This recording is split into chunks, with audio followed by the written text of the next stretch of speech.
السلام عليكم ورحمة الله وبركاته.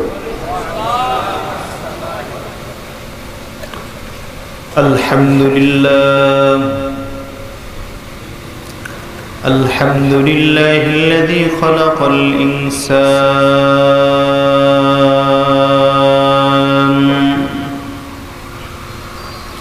وعلمه التبيان،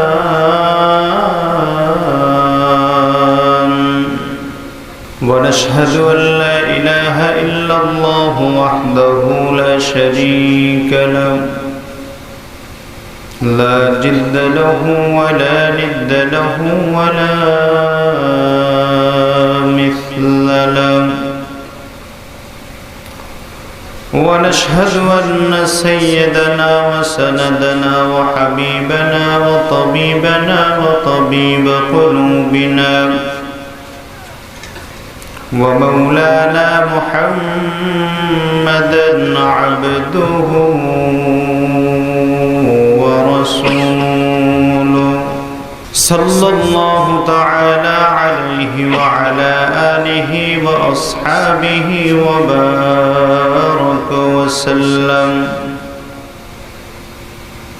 وبارك وسلم تسليما كثيرا كثيرا. أما بعد، فقد قال الله تعالى في كلامه المجيد والفرقان الحميد: أعوذ بالله من الشيطان الرجيم. بسم الله الرحمن الرحيم. وما أمروا إلا ليعبدوا الله،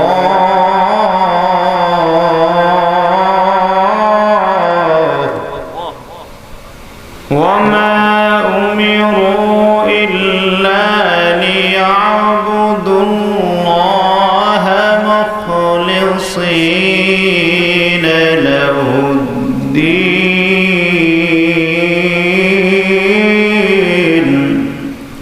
حنفاء،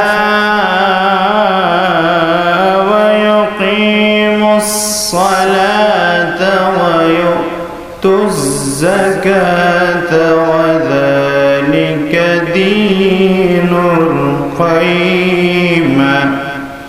عن أبي هريرة رضي الله تعالى عنه قال: قال رسول الله صلى الله عليه وسلم: سبعة يظلهم الله في ظله يوم لا ظل إلا ظله: إمام عادل، وشاب نشأ في عبادة الله، ورجل قلبه معلق بالمساجد إذا خرج منه حتى يعود إليه، ورجل دعته امرأة ذات حسب وجمال فقال: إني أخاف الله. ورجلان تحابا في الله اجتمعا عليه وتفرقا عليه، ورجل ذكر الله خاليا ففاضت عيناه، ورجل تصدق بصدقة حتى لا تعلم شماله ما تنفق يمينه. رواه البخاري أو كما قال النبي عليه الصلاة والسلام. صدق الله العلي العظيم وصدق رسوله النبي الكريم ونحن على ذلك من الشاهدين والشاكرين والذاكرين والحمد لله رب العالمين. وقال تعالى في شان حبيبه ومحبوبه ومعشوقه مخبرا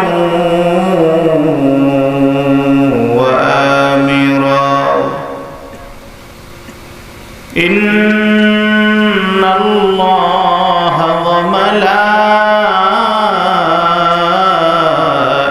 وملائكته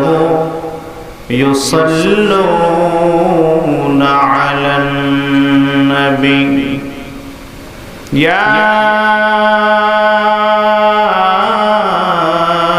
أيها الذين آمنوا صلوا عليه وسلموا تسليما.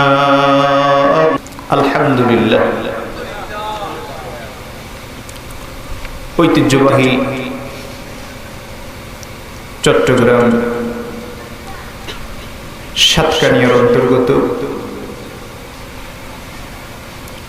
সামিয়ার পাড়া সমাজ কল্যাণ সংস্থার উদ্যোগে আয়োজিত বার্ষিক পবিত্র তাফসীরুল কুরআন মাহফিলের সমাপনী অধিবেশনের অত্যন্ত সুনামধন্য শ্রদ্ধাভাজন সভাপতি বিশিষ্ট আলেম দ্বীন সকলের শ্রদ্ধাভাজন ব্যক্তি হযরত মাওলানা রকুনউদ্দিন ফরিদী সাহেব, আল্লাহ তাআলা ওনার হায়াতে বরকত দান করুন। আজকের মাহফিলের সম্মানিত প্রধান অতিথি, অত্র এলাকার গণমানুষের নেতা, বিশিষ্ট সমাজ সেবক, শিক্ষানুরাগী, সাতকানিয়া পৌরসভার মাননীয় মেয়র জনাব মোহাম্মদ জুবাইর সাহেব, বিশেষ অতিথি জনাব মোহাম্মদ আলী সাহেব সহ আমন্ত্রিত যুগের শ্রেষ্ঠ সন্তান হযরত উলামায়ে কেরাম,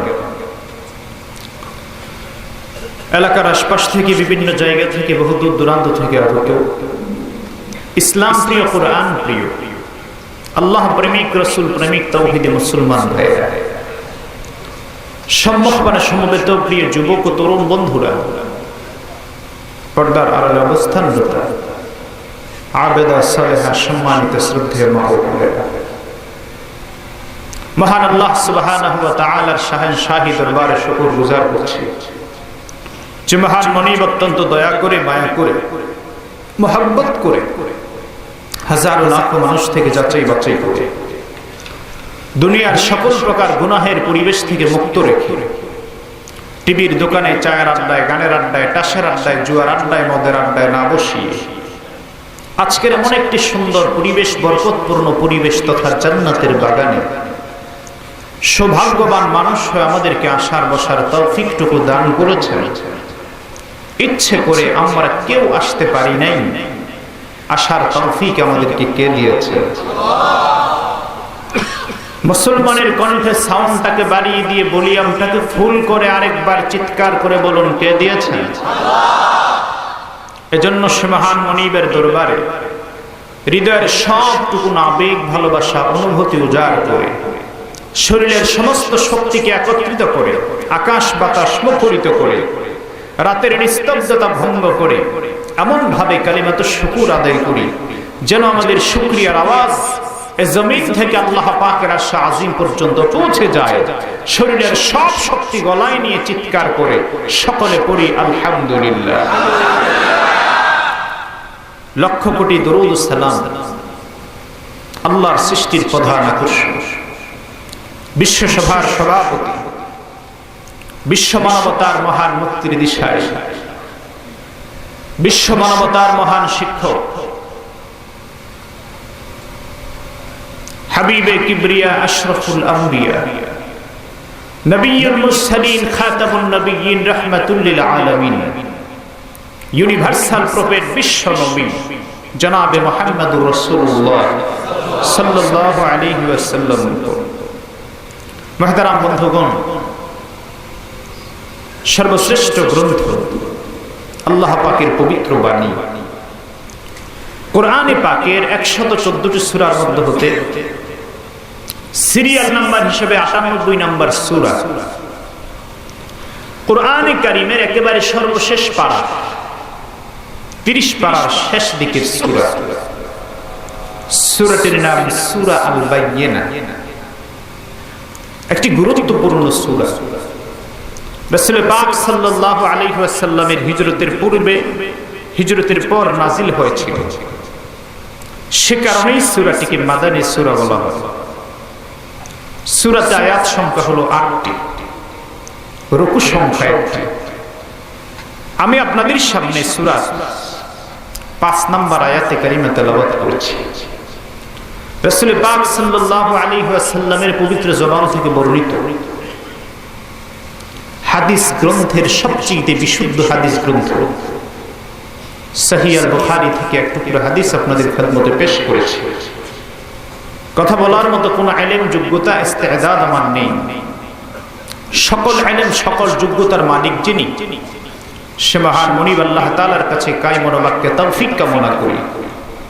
আপনাদের সকলের কাছে আন্তরিক পূর্ণ দোয়া চাই, রব্বুল আলামিন যেন দয়া করে, মেহেরবানি করে বর্তমান সময়ের আলোকে এমন কিছু গুরুত্বপূর্ণ কথা তার গোলামের জবান দিয়ে বের করে দেন, যে কথাগুলো অনুযায়ী আমল করতে পারলে দুনিয়া আখিরাতের সফলতা অর্জন করতে পারবো, দুনিয়া আখিরাতে কামিয়াবি অর্জন করতে পারবো, এবং যেভাবে কথাগুলি বললে খুব সহজেই কথাগুলি আপনাদের হৃদয়ঙ্গম হবে, বুঝতে সহজ হবে, সুবিধা হবে, সাবলীল প্রাঞ্জল উপস্থাপনায় আল্লাহ তাআলা যেন প্রত্যেকটা কথা তার গোলামের কণ্ঠ দিয়ে বের করে দেন। সকলে বলুন আমিন। আরেকবার মহব্বতের সাথে বলে আমিন। সরাসরি আমি আমার মূল আলোচনার দিকে চলে যাচ্ছি। বর্তমান যে সময়টাতে আমরা পৃথিবীতে অবস্থান গ্রহণ করেছি, নিরপেক্ষ মন নিয়ে কথাগুলি শোনার চেষ্টা করুন।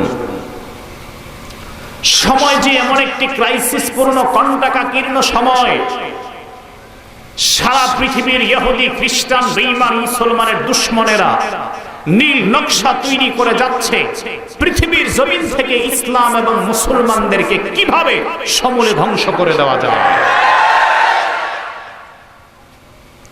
একের পর এক ধারাবাহিক সিদ্ধান্ত দ্বারা বাস্তবায়ন করে যাচ্ছে। ধারাবাহিক সিদ্ধান্তের পরিপ্রেক্ষিতে একের পরে এক মুসলিম দেশগুলিকে ধ্বংস করে নৈরাজ্য আর অস্থিরতা সৃষ্টি করে যাচ্ছে। জোরে বলুন ঠিক কিনা? অবশ্যই আপনারা জানেন, ভুয়া এবং মিথ্যা অজুহাত দিয়ে অপার সম্ভাবনাময় একটি দেশ, মুসলিম বিশ্বে মাথা উঁচু করে কথা বলার একটি দেশ, ইরাককে ধ্বংস করে দিল ইসলামের চিরদুশমন ইহুদি আর খ্রিস্টান বেঈমানের বাচ্চারা। পৃথিবীর মধ্যে শান্তময় একটি দেশ ছিল আফগানিস্তান, সেটাকেও মিথ্যা অজুহাত দিয়ে ধ্বংস করে দিল। সুতরাং শুধু তাই নয়, ধ্বংসের চিন্তায় মত্ত হয়ে সিরিয়ার জমিনে আগুনের লেলিহান শিখা ছড়িয়ে দিয়েছে, অশান্তি বিরাজ করছে। বার্মার জমিনে মুসলিমদেরকে হত্যা করা হচ্ছে।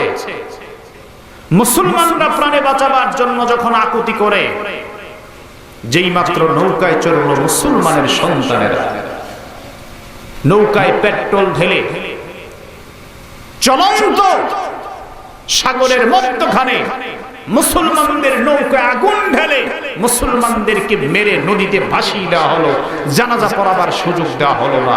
এতটাই নির্লজ্জ বেহায়াপনার নির্যাতন মুসলমানদের উপর করা হচ্ছে।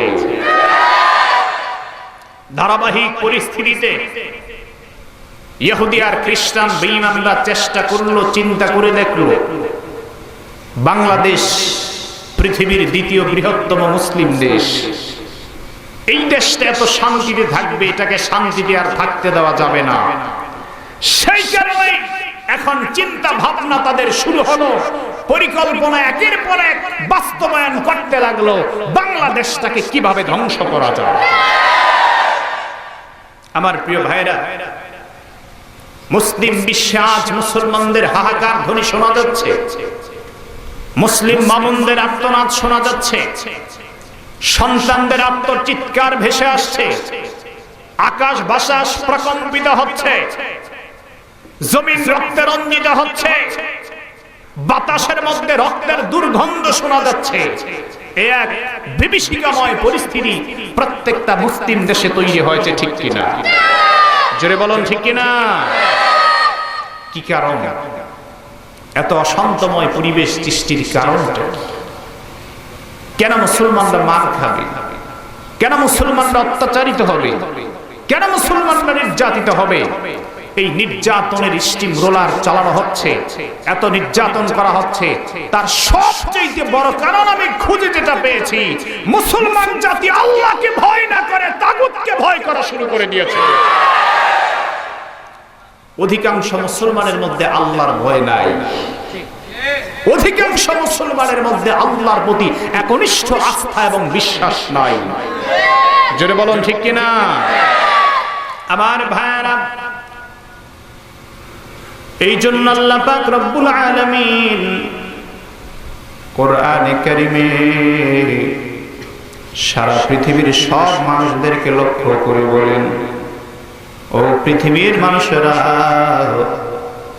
সত্যিকার শান্তি এবং সফলতা যদি পাইতে চাও, তাগুতের গোলামি নয়, তাগুতের ভয় নয়, কেবলমাত্র শুধুমাত্র একমাত্র আমি আল্লাহ তাআলার গোলামি করো। জোরে জোরে চিল্লা বলুন সুবহানাল্লাহ। আল্লাহ তাআলা কোরআনে কারিমে বড় সুন্দর করে ঘোষণা দিয়েছেন। মহান আল্লাহ সূরাতুল বাইয়িনার ৫ নম্বর আয়াতে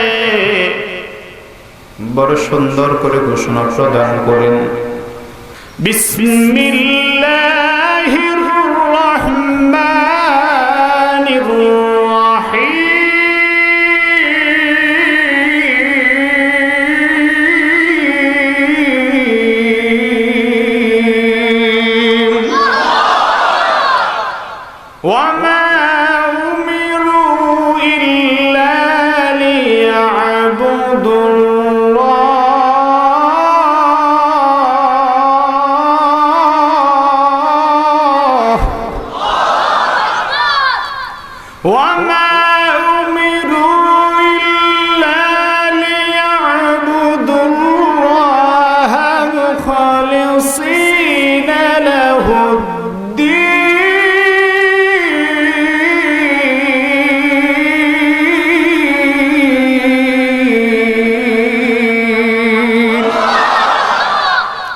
আল্লাহ পাক রব্বুল আলামিন পৃথিবীর ইমানদারদেরকে ডাক দিয়ে বলেন, হ্যাঁ পৃথিবীর ইমানদারেরা,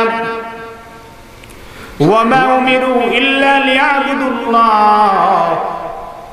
তোমাদেরকে হুকুম দেওয়া হয় নাই, নির্দেশ দেওয়া হয় নাই অন্য কারো গোলামির জন্য, হুকুম দেওয়া হয় নাই অন্য কারো ইবাদতের জন্য, হুকুম দেওয়া হয় নাই।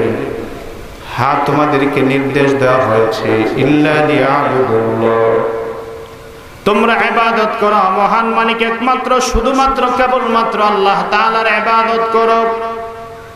কেমন ভাবে ইবাদত করো? আল্লাহ ইবাদতের ব্যাখ্যা দিয়ে বলেন, মুখলিসিনা লাহুদ্দিন, একনিষ্ঠতার সঙ্গে একনিষ্ঠতার সাথে ইবাদত করো, ইখলাসের সঙ্গে তোমরা ইবাদত করো। আমরা বললাম মালিক, ইখলাসের সঙ্গে ইবাদত করলে কি হবে? পয়গম্বর আরবি ছোট্ট একটা হাদিসের মধ্যে জবাব দিয়ে বলেন, আখলিস দীনাকা ইয়াকফিকা আমালুন কলিল। আল্লাহর হাবিব বিশ্বনবী ডাক দিয়ে বলেন, হে পৃথিবীর আমার উম্মত, ইখলাসের সঙ্গে সামান্য আমল যদি করো, হাসরের ময়দানে নাজাতের জন্য ওসিলা হয়ে যাবে। এজন্য আল্লাহ তাআলা বলেছেন, ইখলাসের সঙ্গে ইবাদত করো, একনিষ্ঠতার সঙ্গে আল্লাহ তাআলার ইবাদত করো। একনিষ্ঠতা ছাড়া আল্লাহর ইবাদত করো না, মানুষ দেখাবার জন্য ইবাদত করো না।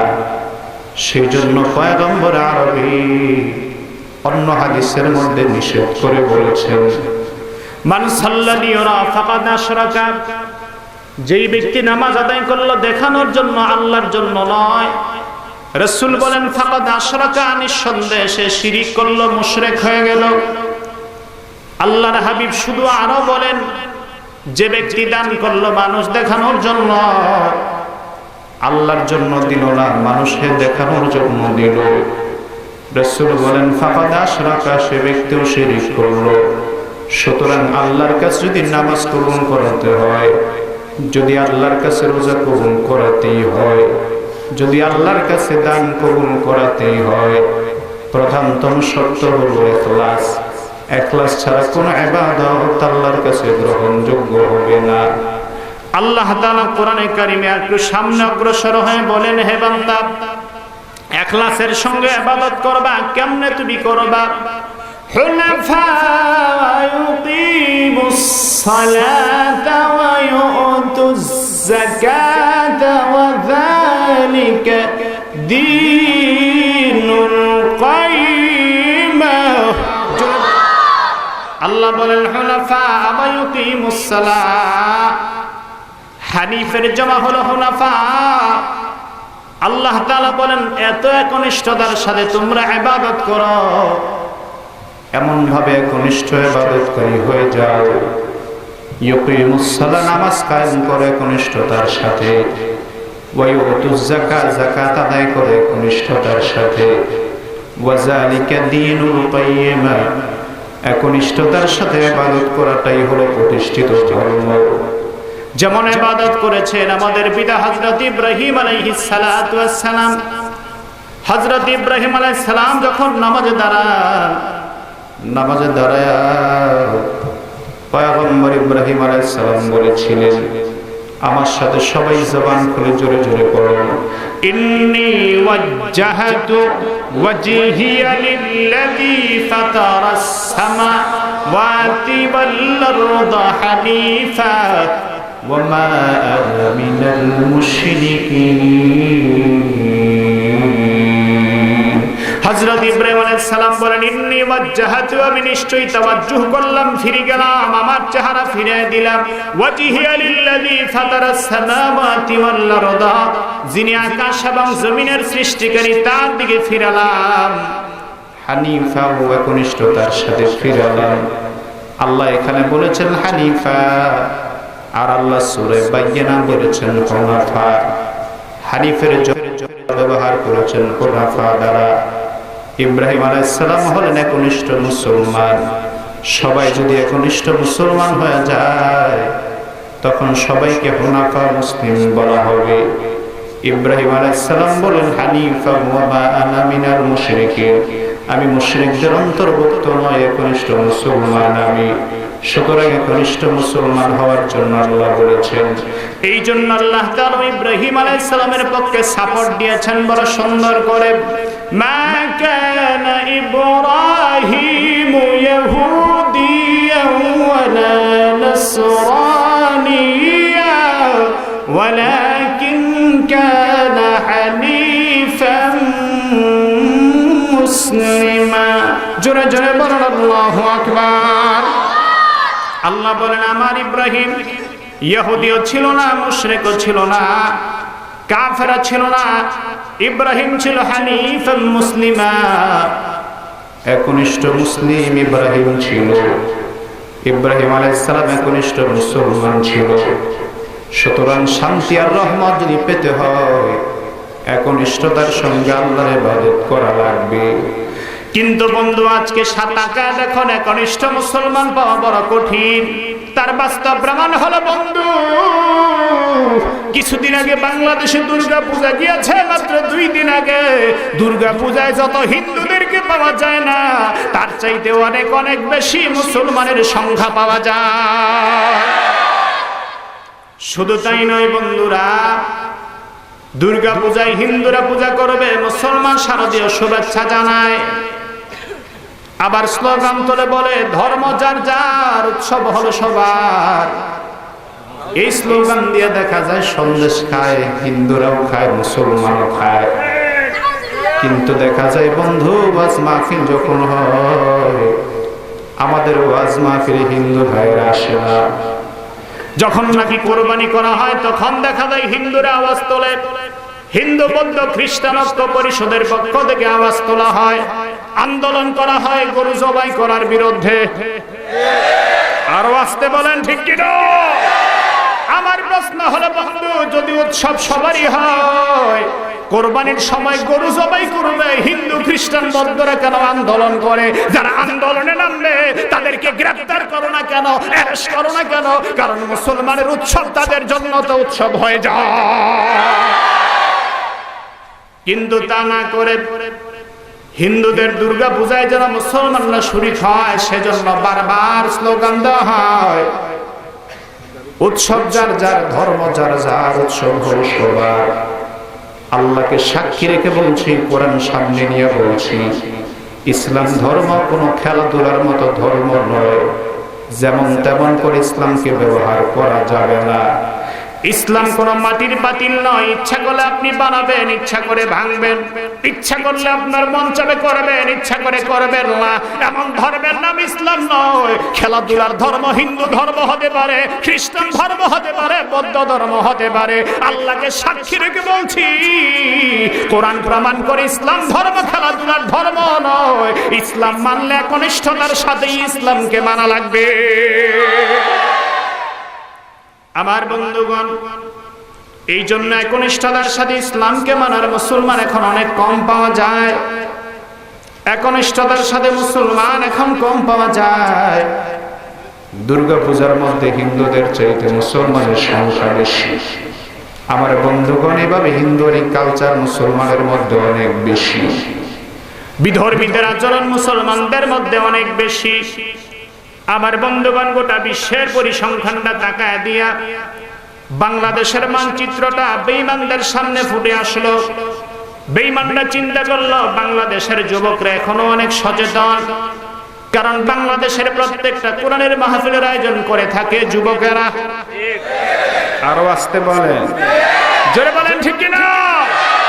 বাংলাদেশের প্রত্যেকটা তাফসীরুল কোরআন মাহফিলের আয়োজক হন যুবকেরা।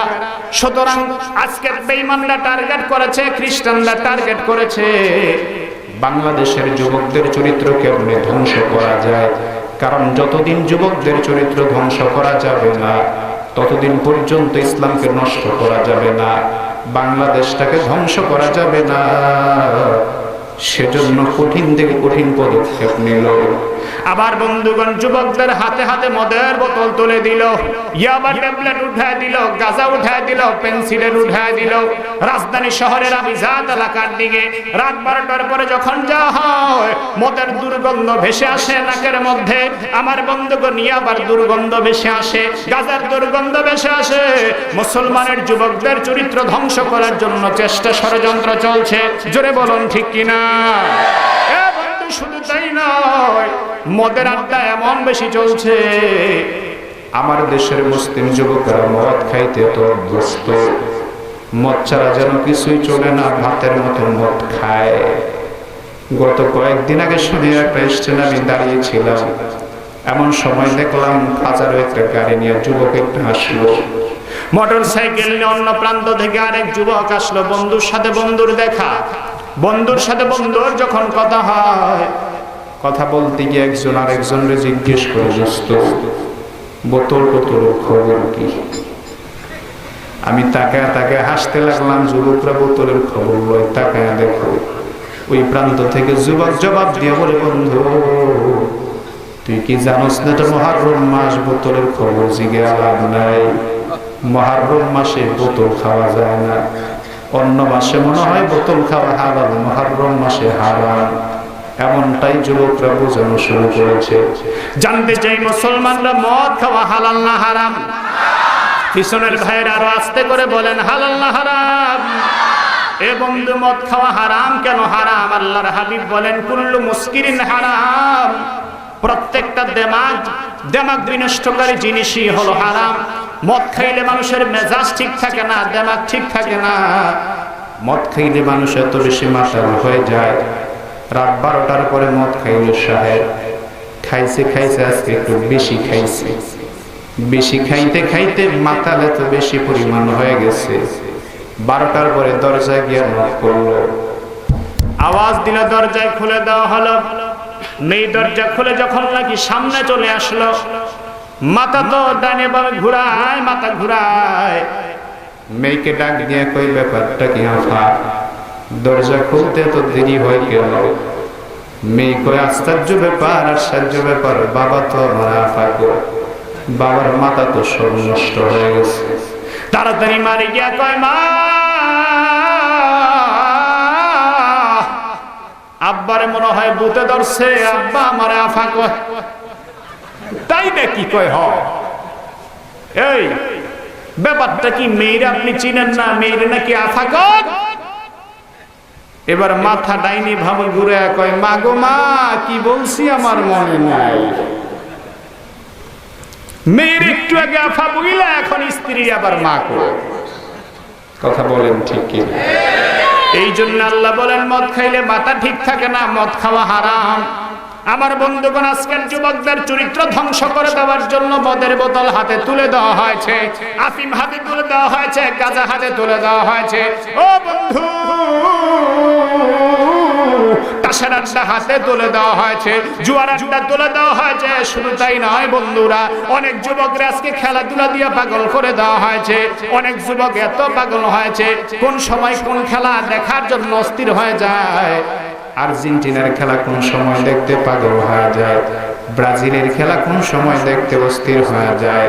ওই অবস্থাটা এমনই হয় যে মুসলমানের যুবকদের যদি জিজ্ঞেস করি মনে প্রাণে, যুবক সামনে আসো, বলো বলো 10 জন সাহাবীর নাম বলো।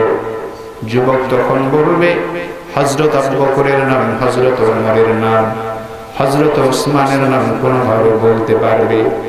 সামনে গিয়ে আর বলা সম্ভব হবে না। কিন্তু যদি জিজ্ঞেস করি যুবক তুমি বলো 10 জন খেলোয়াড়ের নাম, জিজ্ঞেস করবে হুজুর বলেন আপনি কোন দেশের খেলোয়াড়ের নাম জানতে চান?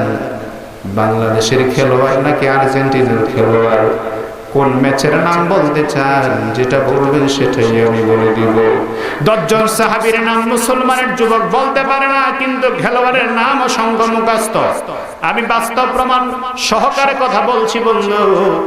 গত শুক্রবারে জুমার নামাজ পড়াবার পরে এক যুবক আমার কাছে আসলেন। আসার পরে আমাকে বলে হুজুর শরীরটা বড় খারাপ। বললাম ব্যাপারটা কি? কয় মনে হয় যেন আমার ভূতে ধরছে। কিসে ধরছে? ভূত চেনেন আপনারা? ভূতে ধরছে তো মানে কয় হা। কেমনে বুঝলা? রাত্রে ঘুমায়াছিলাম, হাত পা ছড়ায় দিয়ে হঠাৎ করে মাঝরাতে দেখি হাত লাগতে পারি না, পা লাগতে পারি না, পুরো শরীর অবশ। আমার মনে হয় কয়েক মণ ওজন আমার বুকের উপর দিয়ে দেওয়া হয়েছে। এত ওজন! আমি ভয় পেয়ে গেলাম। এত ওজন সহ্য করে কেমনে জানি বাঁচলাম আল্লাহ জানে। তো বললাম ভূতে ধরছে? কয় হ্যাঁ। তাই বললাম ঠিকই ভূতে ধরছে, কারণ তুমি যেমন বোবা তোমার ধরছো আর একটা বোবা। কথা বলে না ঠিক কিনা? জিজ্ঞেস করলাম যা বলি সত্য সত্য জবাব দিবা। কয় হুজুর মিথ্যা একটা বলবো না, সত্যি বলবো। বলো তুমি নামাজ পড়ো? কয় হুজুর মাঝে মাঝে পড়ি। তো গত রাতে যে ভূতে ধরছিল নামাজ পড়ে ঘুমাইছিলা? নামাজ পড়ে ঘুমিয়েছ? কয় না হুজুর নামাজ পড়ে ঘুমাইনি। আচ্ছা যাক, নামাজ পড়ে ঘুমাইনি এটা তো একটা অপরাধ করলা। তো ঘুমাইতে যখন গেলা ঘুমের যে দোয়া আছে তা কি জানো? দোয়া পড়ে ঘুমাইছিলে? কয় হুজুর দোয়া পড়ে ঘুমাইছি। তো বললাম যুবক বলো ঘুমের দোয়া কি? হুজুর ইন্না লিল্লাহি ওয়া ইন্না ইলাইহি রাজিউন। বিশ্বাস করেন সত্য কথা, 100% সত্য অভিজ্ঞতার কথা বলছি। ও কই ইন্না লিল্লাহি, এটা ঘুমের দোয়া? আর এটা তো মুসিবতের দোয়া। এটা ঘুমের দোয়া হয় কিভাবে? ওই যে পাঞ্জাবিরা বাংলাদেশে আসছিল, বাংলাদেশে যখন আক্রমণ করেছিল পাঞ্জাবিরা, এক মুসলমানকে ধরে জিজ্ঞেস করে বলে, বল কালমা বাতাও, কালিমা কও। মুসলমান কয় লা ইলাহা ইল্লা আনতা সুবহানাকা ইন্নী কুনতু মিনাজ জালিমিন। পাঞ্জাবি কই বেটা এটা কি কালিমা নাকি? এটা তো মুসিবতের দোয়া। কয় বেটা আমি যে তোর সামনে দাঁড়ায় আছি এটা যে কত বড় মুসিবত এটা একমাত্র আমি বুঝতেছি, এজন্য কালিমা ভুলে গিয়া মুসিবতের দোয়া পড়া শুরু করছে। বললাম যুবক, এটা তো কালিমা না, এটা তো মুসিবতের দোয়া। তুমি ঘুমের দোয়াই পারো না, তুমি মুসিবতের দোয়া শুরু করছো, ভূত তো তোমার বেশি বেশি ধরবে। আমার প্রিয় ভাইরা, যদিও আমার সমাজের মুসলিম যুবক কালিমা পড়তে না পারে, সঠিকভাবে ঘুমের দোয়া পড়তে না পারে, তারপর আমার মন বলছে, আমার বিশ্বাস বাংলাদেশের মুসলিম যুবকদের মধ্যে একদল যুবক এমন আছে যাদের ধমনীর রক্তের মধ্যে ইমাম হাসান আর হুসাইনের রক্ত টকবক করছে।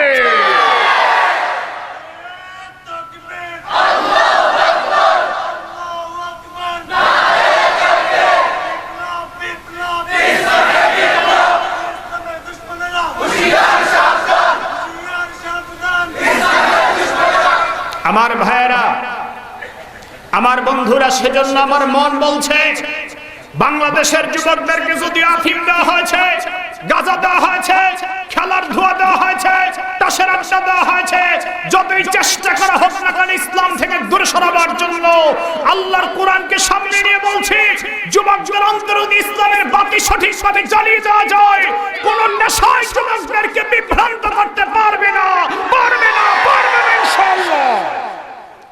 আমার প্রিয় ভাইয়েরা, সেই কারণে আমরা আজকে দেখি যুবকদেরকে যতই নেশায় ফেলানোর চেষ্টা চলছে, ততই যুবকেরা কোরআনের জন্য ঝাঁপিয়ে পড়ছে। আর জোরে বলেন ঠিক কিনা? কিন্তু দুঃখ লাগে মুসলমানের সন্তান হওয়ার পরেও আজকে দেখি একজন মুসলমানের সন্তান আল্লাহকে তুলে গালি দেয়, রাসূলকে গালি দেয়। এমন মুসলমানের সন্তান আছে না নাই? এ বন্ধু নামাজ পড়ো না, ইমানে আমলের দুর্বলতা। এ বন্ধু রোজা রাখো না, আমলের দুর্বলতা। কোরআনে কারীম তেলাওয়াত করো না, আমলের দুর্বলতা। কিন্তু মুসলমানের সন্তান তো কখনো আল্লাহকে গালি দিতে পারে না। গণজাগরণ মঞ্চের এক নেতা বক্তব্য দিয়ে বলেছেন, হিন্দুদের দুর্গা পূজার সময় যেন মাইক বন্ধ করে দেওয়া হয়, আজান যেন বন্ধ করে দেওয়া হয়, মাইকের মধ্যে যেন আজান না চলে। আমার বন্ধুগণ, শুধু তাই না, বাংলাদেশের আরেক বড় কুখ্যাত বেঈমান বলেছে, ওই যে সিলেটের খাদিজারে আক্রমণ করা হয়েছে, আহত করা হয়েছে, একটা মেয়েকে আহত করা হয়েছে, নির্যাতন করা হয়েছে। সেই মেয়েটাকে আহত করা হলো কেন? তার জন্য কোনো মায়া কান্না নাই, তার জন্য কোনো আফসোস তার মধ্যে নাই। বরং সে বেঈমান বলেছে, কেন খাদিজা মেকআপ পরলো, কেন খাদিজা হিজাব পরলো, কোন সাহসে পরলো? ধর্ম নিরপেক্ষ রাষ্ট্রে হিজাব পরার বিধান কোন মুসলমানের মেয়ের নাই। এ বন্ধুগণ, আজানের বিরুদ্ধে কথা বলে মুসলমানের সন্তান। আমি আওয়ামী লীগের ভাইদেরকে প্রশ্ন করি, বিএনপির ভাইদেরকে প্রশ্ন করি, যদি মুসলমানের সন্তান আপনি হয় থাকেন, জবাব দিয়ে বলুন বন্ধু, আজানের দরকার আছে না নাই? আরো আসতে বলেন, আছে না নাই? এ বন্ধু, নামাজের দরকার আছে না নাই? মুসলমান নারীদের জন্য হিজাবের দরকার আছে না নাই? আমরা পরিষ্কার করে বলি, স্বাধীন বাংলায় মুসলমানের দেশে যদি তোমার কাছে আজান ভালো না লাগে, যদি তোমার কাছে মসজিদ ভালো না লাগে, যদি তোমার কাছে মাদ্রাসা ভালো না লাগে, মুসলমান নারীর হিজাব যদি ভালো না লাগে, দরজা পরিষ্কার খুলে রাখা হয়েছে। বাংলাদেশ ছাইরা তোমরা চলে যাও, তোমাদের মতো নাস্তিক বেঈমানদের জায়গা বাংলার জমিনে হবে না। আমার বন্ধুগণের দেশটা মুসলমানের দেশ, ইচ্ছা করলে দেশে ইসলাম বিরোধী কাজ করা যাবে না, ঠিক কিনা? আরো জোরে বলুন, ঠিক কিনা? মুসলমানের সন্তান হয় আজানের বিরুদ্ধে কথা বলো, আবার দেখা যায় বেঈমানরা যখন মারা যায়, মৃত্যুর পরে দেখা যায় তাদের জানাজা পড়ানো হয়। জানাজা যখন পড়ানো হয়, জানাজা যখন পড়ে তখন দেখা যায় অনেকগুলি টুপি ছাড়া অনেকগুলোর ওজন নাই। জানাজার নামাজে আল্লাহু আকবার বলে দাঁড়ায় যায়।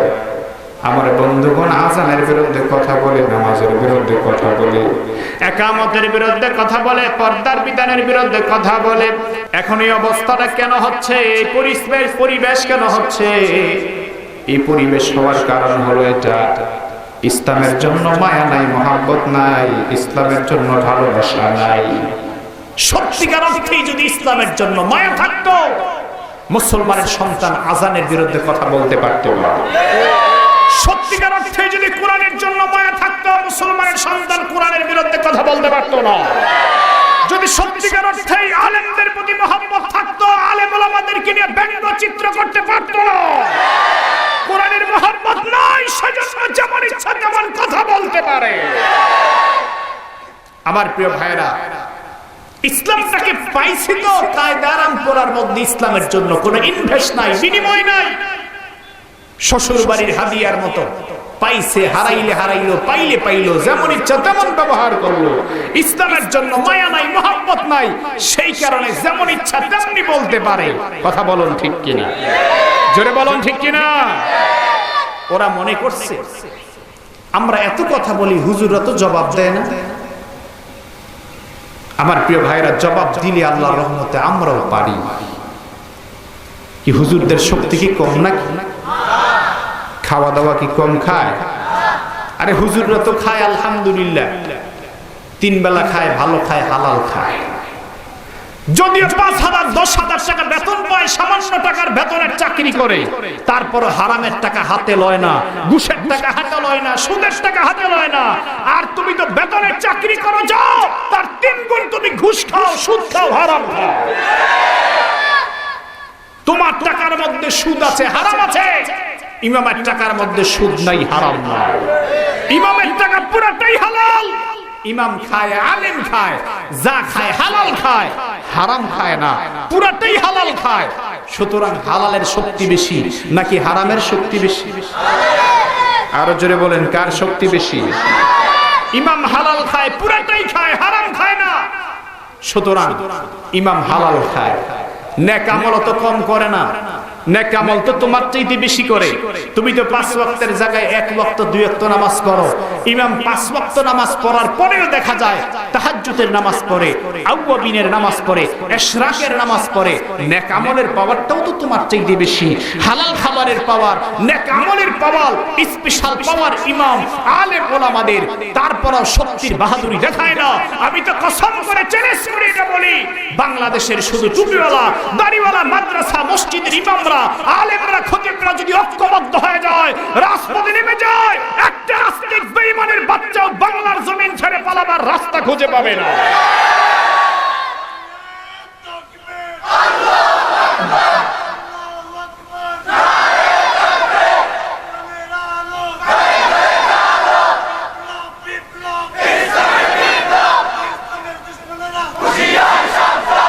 আমার বন্ধুগণ, আমার প্রিয় ভাইয়েরা, কিন্তু আমরা দেখাই না, শক্তির বাহাদুরি দেখাই না, কারণ আমরা বেয়াদব নই। জোরে বলেন ঠিক কিনা? শক্তির পাওয়ার আমরা দেখাই না, কারণ আমরা জঙ্গিবাদ নই। শক্তির বাহাদুরি আমরা দেখাই না, কারণ আমরা সন্ত্রাস নই। কোন আলেম দিন দুপুরে মানুষ মারছে? হ্যাঁ, কোবায় কোবায় চাপাতি দিয়ে মানুষ মারছে? তাহলে বেঈমান, কেন আলেমের বিরুদ্ধে কথা বলো? কেন আলেমের সমালোচনা করো?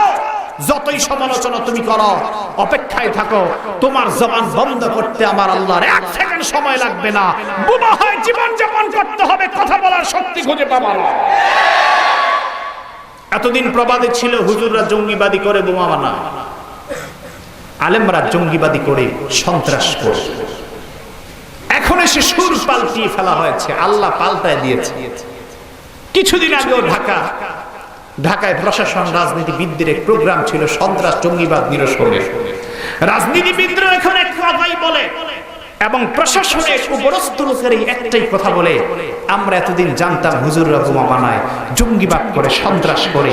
এটা পরিষ্কার হয়ে গিয়েছে আলেমরা আসলে জঙ্গিবাদ করে না, সন্ত্রাস করে না, বোমা বানায় না। আসলে ইসলাম বিদ্বেষী যারা, ইসলামের দুশমন যারা, তারাই মুসলমানের সন্তান দিয়ে বোমা বানায়া ইসলামের অপব্যবহার করে মুসলমানের বদনাম করে দেওয়ার জন্য। জোরে বলুন ঠিক কিনা? আমার ভাইয়েরা, মুসলমানের সন্তান হয়ে আজকে আলেমের বিরুদ্ধে কথা বলে, কেন বলে? কারণ ইনভেস্ট নাই, একনিষ্ঠ ঈমান নাই। আমার প্রিয় ভাইয়েরা, একনিষ্ঠ ঈমান যদি যুবকদের মধ্যে জাগ্রত করে দেওয়া যায়, প্রতিটা যুবকের চরিত্র হয়ে যাবে সাহাবাই কেরামদের চরিত্র। আর এই চরিত্র যেই যুবকদের মধ্যে চলে আসবে, ওই যুবকদের দ্বারা ইনশাআল্লাহ ইসলামী হুকুমত কায়েম করা সম্ভব হবে। বেঈমান নাফরমান দেশ ছাড়তে বাধ্য হবে, শান্তির সমাজ, সোনালী সমাজ কায়েম হবেই হবে ইনশাআল্লাহ, যদি যুবকদের চরিত্র সুন্দর করা যায়, সাহাবীদের চরিত্রে চরিত্রবান করা যায়। যুবকরা কি সাহাবীদের চরিত্রে চরিত্রবান হতে রাজি আছে? সবাই রাজি আছেন? কারা কারা চাই দুহাত তুলে আল্লাহকে দেখা?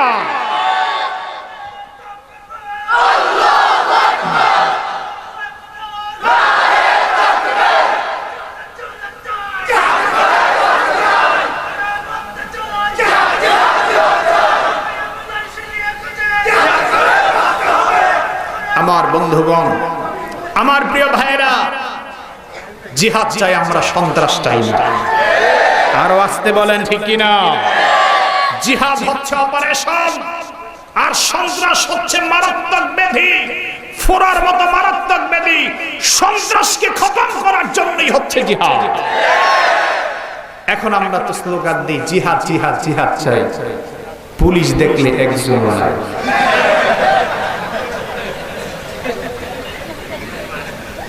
কথা বলেন ঠিক কিনা?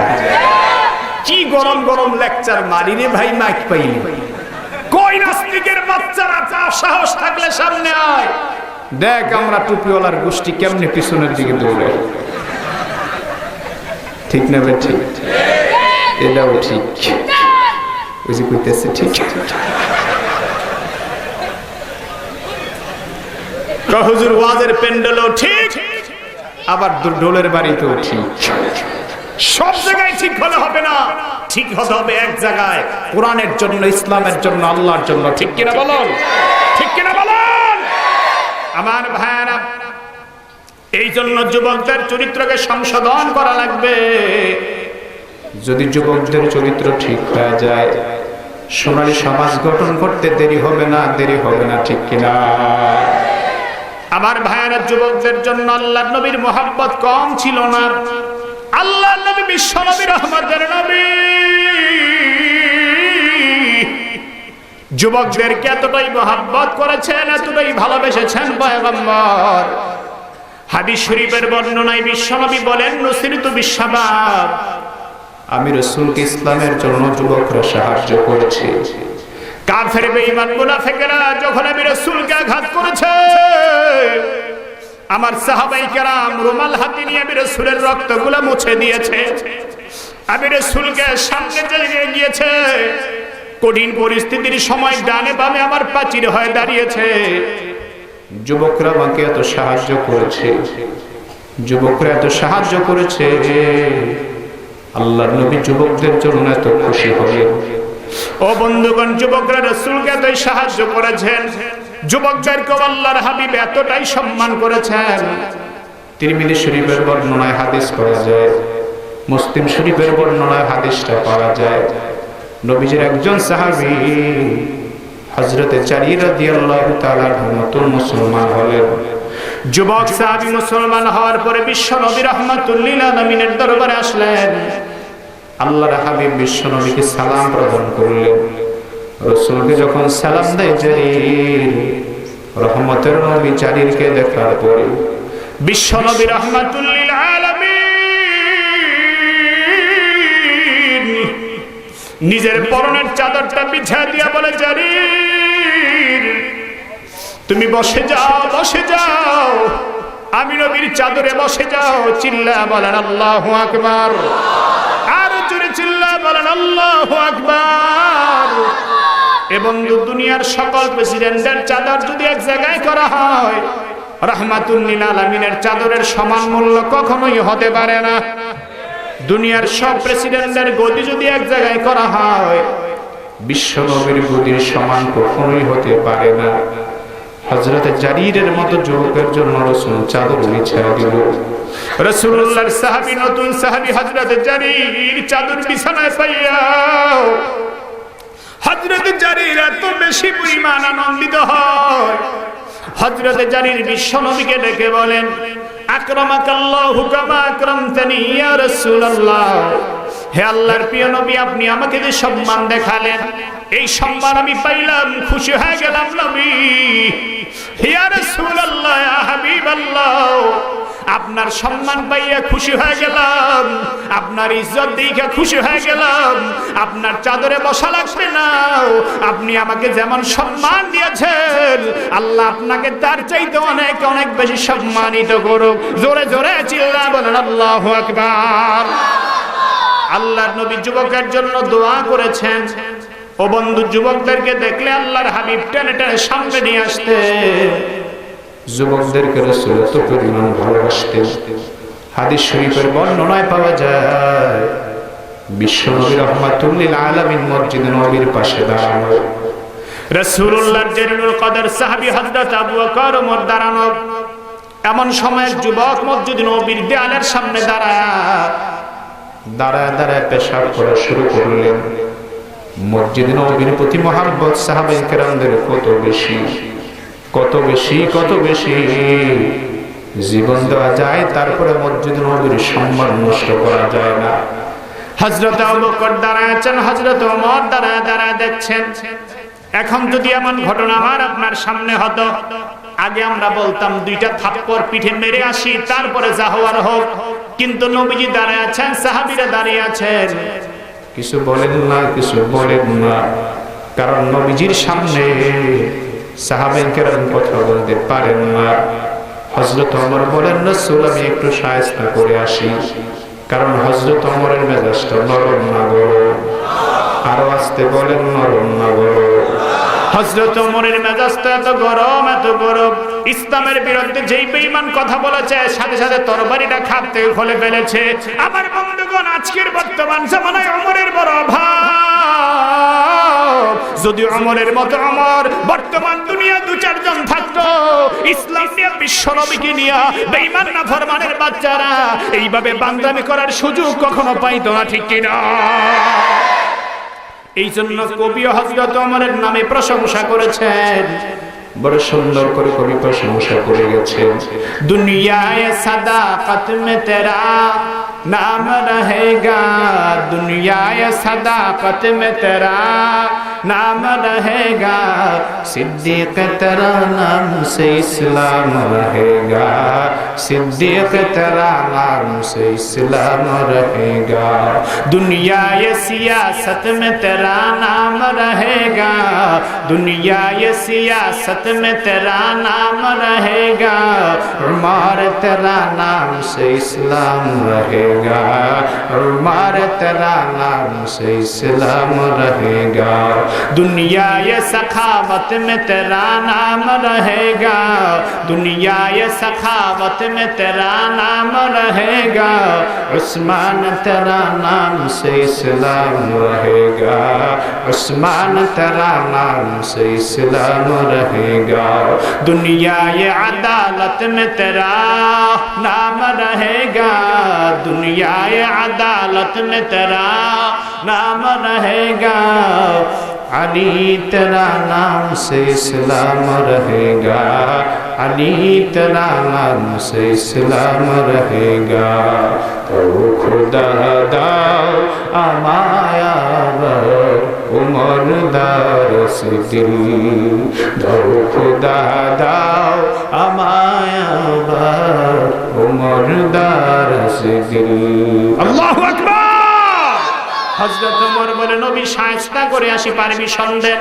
নবী বলে, ওমর না না, শায়েস্তা করার দরকার নাই, রহমতের নবী আমি সামনে। হযরত ওমর দাঁড়ায় আজান থেকে যায়, রহমাতুল লিল আলামিন বিশ্বনবীর সামনে গিয়ে যুবকের প্রস্রাব যখন শেষ হয়, রহমতের নবী নরম হাত দিয়া যুবকের পিছে একটা মোছা দেন।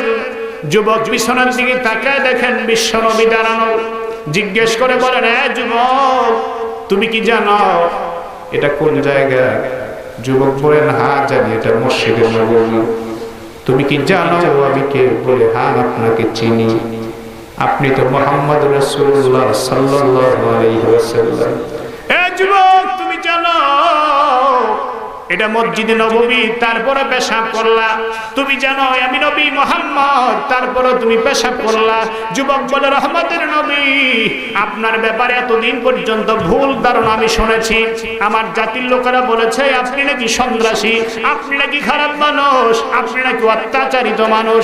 আমার জাতির কথা পরীক্ষা করার জন্য আপনার সামনে দাঁড়ায় দাঁড়ায় পেশাব করলাম। নবী আপনি কেমন রহমতের নবী? বাধা দিলেন না, আঘাত করলেন না, নির্যাতন করলেন না। রাসূল বলে, যুবক আমি তো বাধা দেওয়ার জন্য, আঘাত করার জন্য আসি নাই, শান্তি প্রতিষ্ঠার জন্য এসেছি। যুবক ডাক দিয়ে বলেন, নবী আমার সম্প্রদায় মিথ্যাবাদী, তারা জালেম, আমি আর জালেমদের কাছে ফিরে যেতে চাই না। আমার তাড়াতাড়ি কালিমা পড়ে মুসলমান আপনি বানায়া দেন। আমার বন্ধুগণ, ইসলামের জন্য যুবকদেরকে এইভাবে আহ্বান করেছেন বিশ্বনবী। আল্লাহর হাবিব এইভাবে যুবকদেরকে চরিত্র গঠন করার জন্য আহ্বান করেছেন। আমার ভাইয়ের ইসলামের জন্য যত বেশি অবদান, সবচেয়ে বেশি অবদান যুবকদের অবদান। আমার প্রিয় বন্ধুরা, যুবকদের কত বড় অবদান। আল্লাহর নবী যখন ইন্তেকাল করে দুনিয়া থেকে বিদায় নিয়ে যান, হযরত আবু বকর ইন্তেকাল করে বিদায় নিয়ে যান। সময়টা হলো হযরত ওমর ফারুকের সময়। আফ্রিকা মহাদেশে ইসলামের দাওয়াত নিয়ে প্রেরণ করবেন। আমার বন্ধুগণ 10,000 সাহাবীদের একটি জামাত নির্ধারণ করলেন। সেনাপতি বানায় দিলেন, আমিরুল মুমিনিন বানায় দিলেন। সেনাপ্রধান বানালেন হযরত আব্দুল্লাহ বিন সাদকে। সহকারী সেক্টর প্রধান বানালেন হযরত আব্দুল্লাহ বিন জুবায়েরকে। দুইজনই অত্যন্ত মনের বন্ধু। দুইজন বন্ধুকে বিশ্ব নবীর সাহাবী হযরত ওমর সেনাপ্রধান বানায়া 10,000 সাহাবায়ে কেরামদের কাফেলা সাজায়া আফ্রিকার উদ্দেশ্যে দোয়া করে যখন বিদায় করে দেন, আমার বন্ধুগণ রহমতের নবী যখন নাকি বিদায় হতে ভাষণ দিয়েছিলেন, বিদায় হদের ভাষণে 16 লক্ষ সাহাবায়ে কেরাম ছিল। ওই 16 লক্ষ সাহাবায়ে কেরামদের কবর এখন মক্কা মদিনায় নাই। পুরা মক্কা মদিনা তালাশ করলে দেখা যায় মাত্র 10,000 সাহাবীদের কবর মক্কা মদিনায় পাওয়া যায়। বাকি সাহাবীরা গেল কই, গেল কই? ও বন্ধু বুঝতে হবে, বাকি সাহাবায়ে কেরাম রাসূল বলেছিলেন ফালিউবাল্লিগুশ শাহিদুল গায়েব। রাসূল বলেছেন আমি আরাফাতের ময়দানে ভাষণ দিলাম, দ্বীনের দাওয়াতকে দিক প্রান্তে ছড়িয়ে দিতে হবে। সেই জন্য তোমরা ডাইনে বামে যতদূর দেখো, ডান দিকওয়ালারা ডান দিকে যাও, বাম দিকওয়ালারা বাম দিকে যাও, সামনেওয়ালারা সামনে যাও, পিছনেওয়ালারা পিছনে যাও।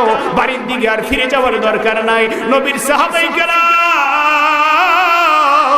বাড়ির দিকে আর না গিয়া কেউ দক্ষিণ দিকে রওনা হলেন, কেউ পশ্চিম দিকে রওনা হয়। যার কারণে এখন দেখা যায় সাহাবায়ে কেরামদের লাশ এখন পাওয়া যায়, আফ্রিকাতে সাহাবীদের লাশ পাওয়া যায়, কবর পাওয়া যায়।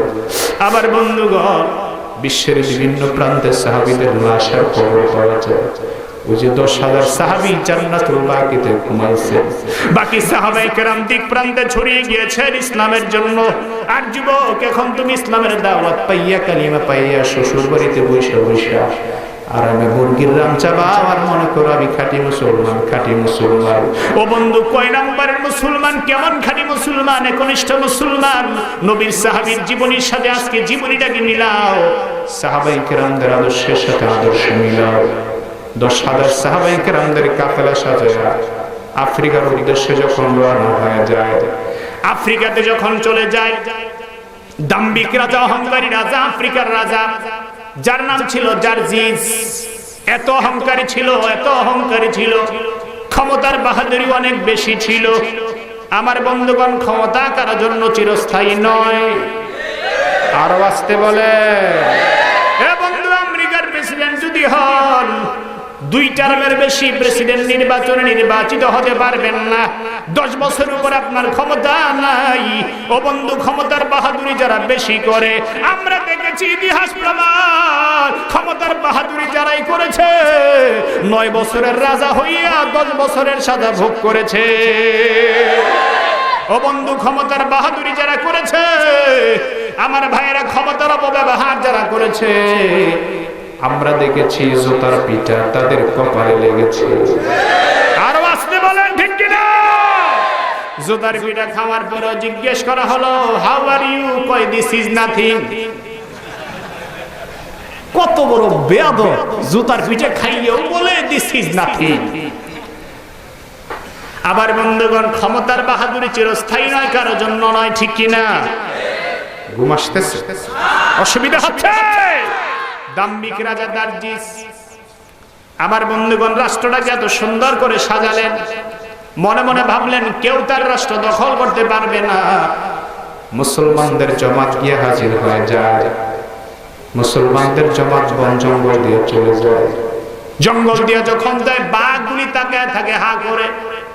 সেনাপতি আব্দুল্লাহ বিন সাদ বলে, নাহনু মাওলা রাসূলিল্লাহি সাল্লাল্লাহু আলাইহি ওয়াসাল্লাম, এ বাগেরা সাবধান, হা করে তাকাবি না, আমরা বিশ্ব নবী রাহমাতুল লিল আলামিনের সাহাবী।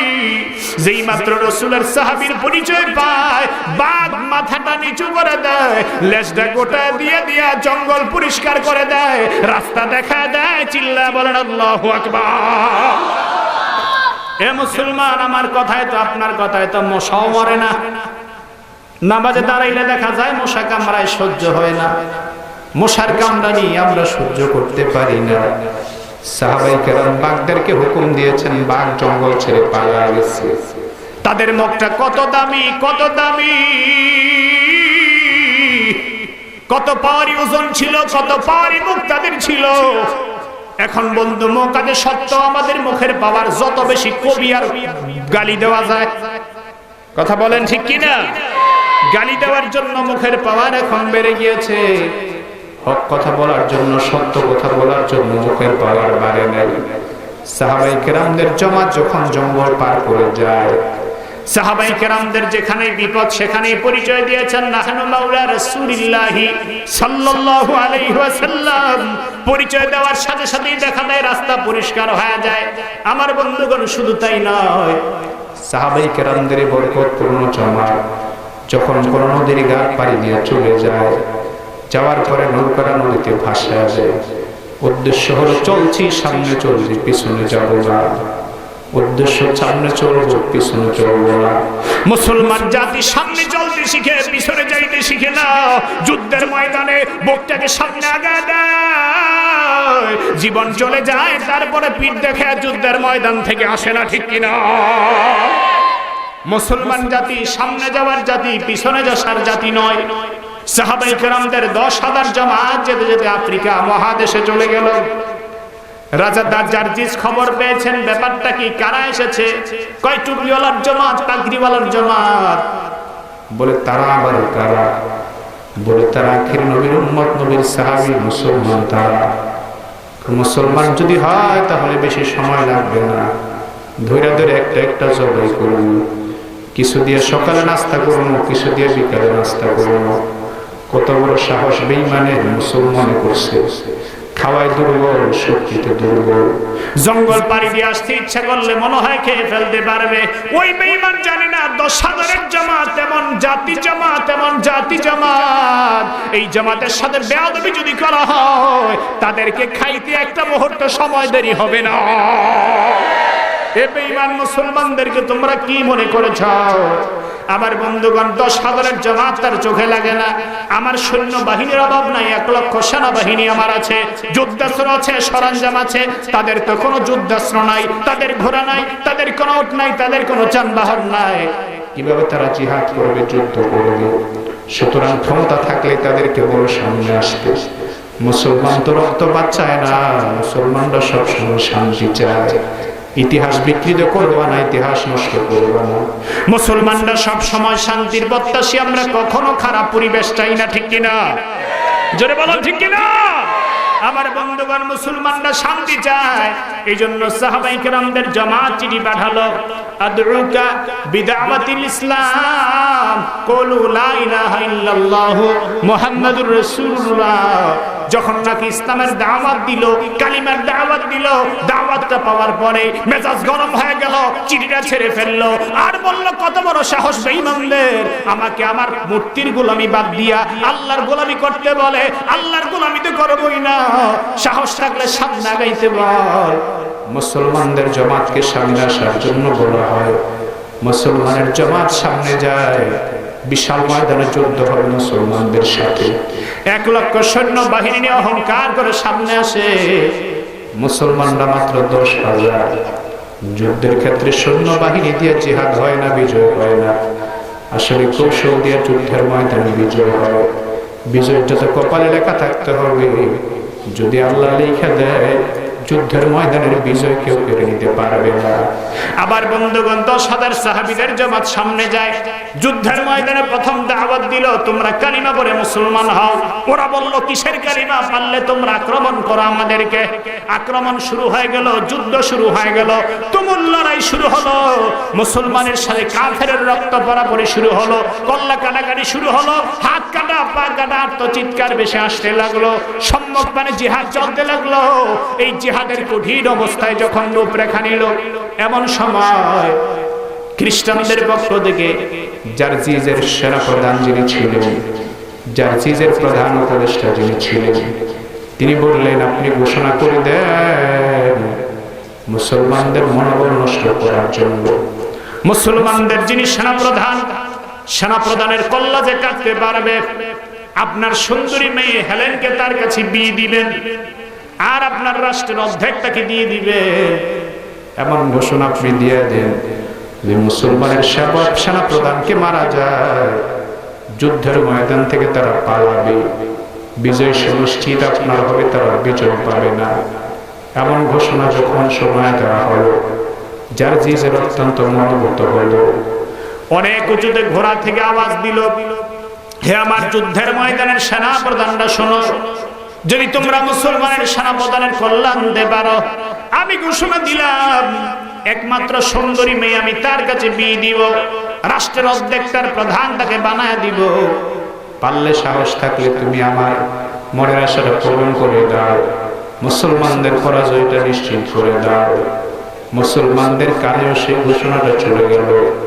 যখন নাকি ঘোষণাটা মুসলমানদের কানে চলে যায়, মুসলমানদের সেনাপ্রধান হযরত আব্দুল্লাহ বিন সাদ সাহাবায়ে কেরামদের সামনে পরামর্শ করলেন, এ নবীর সাহাবীরা,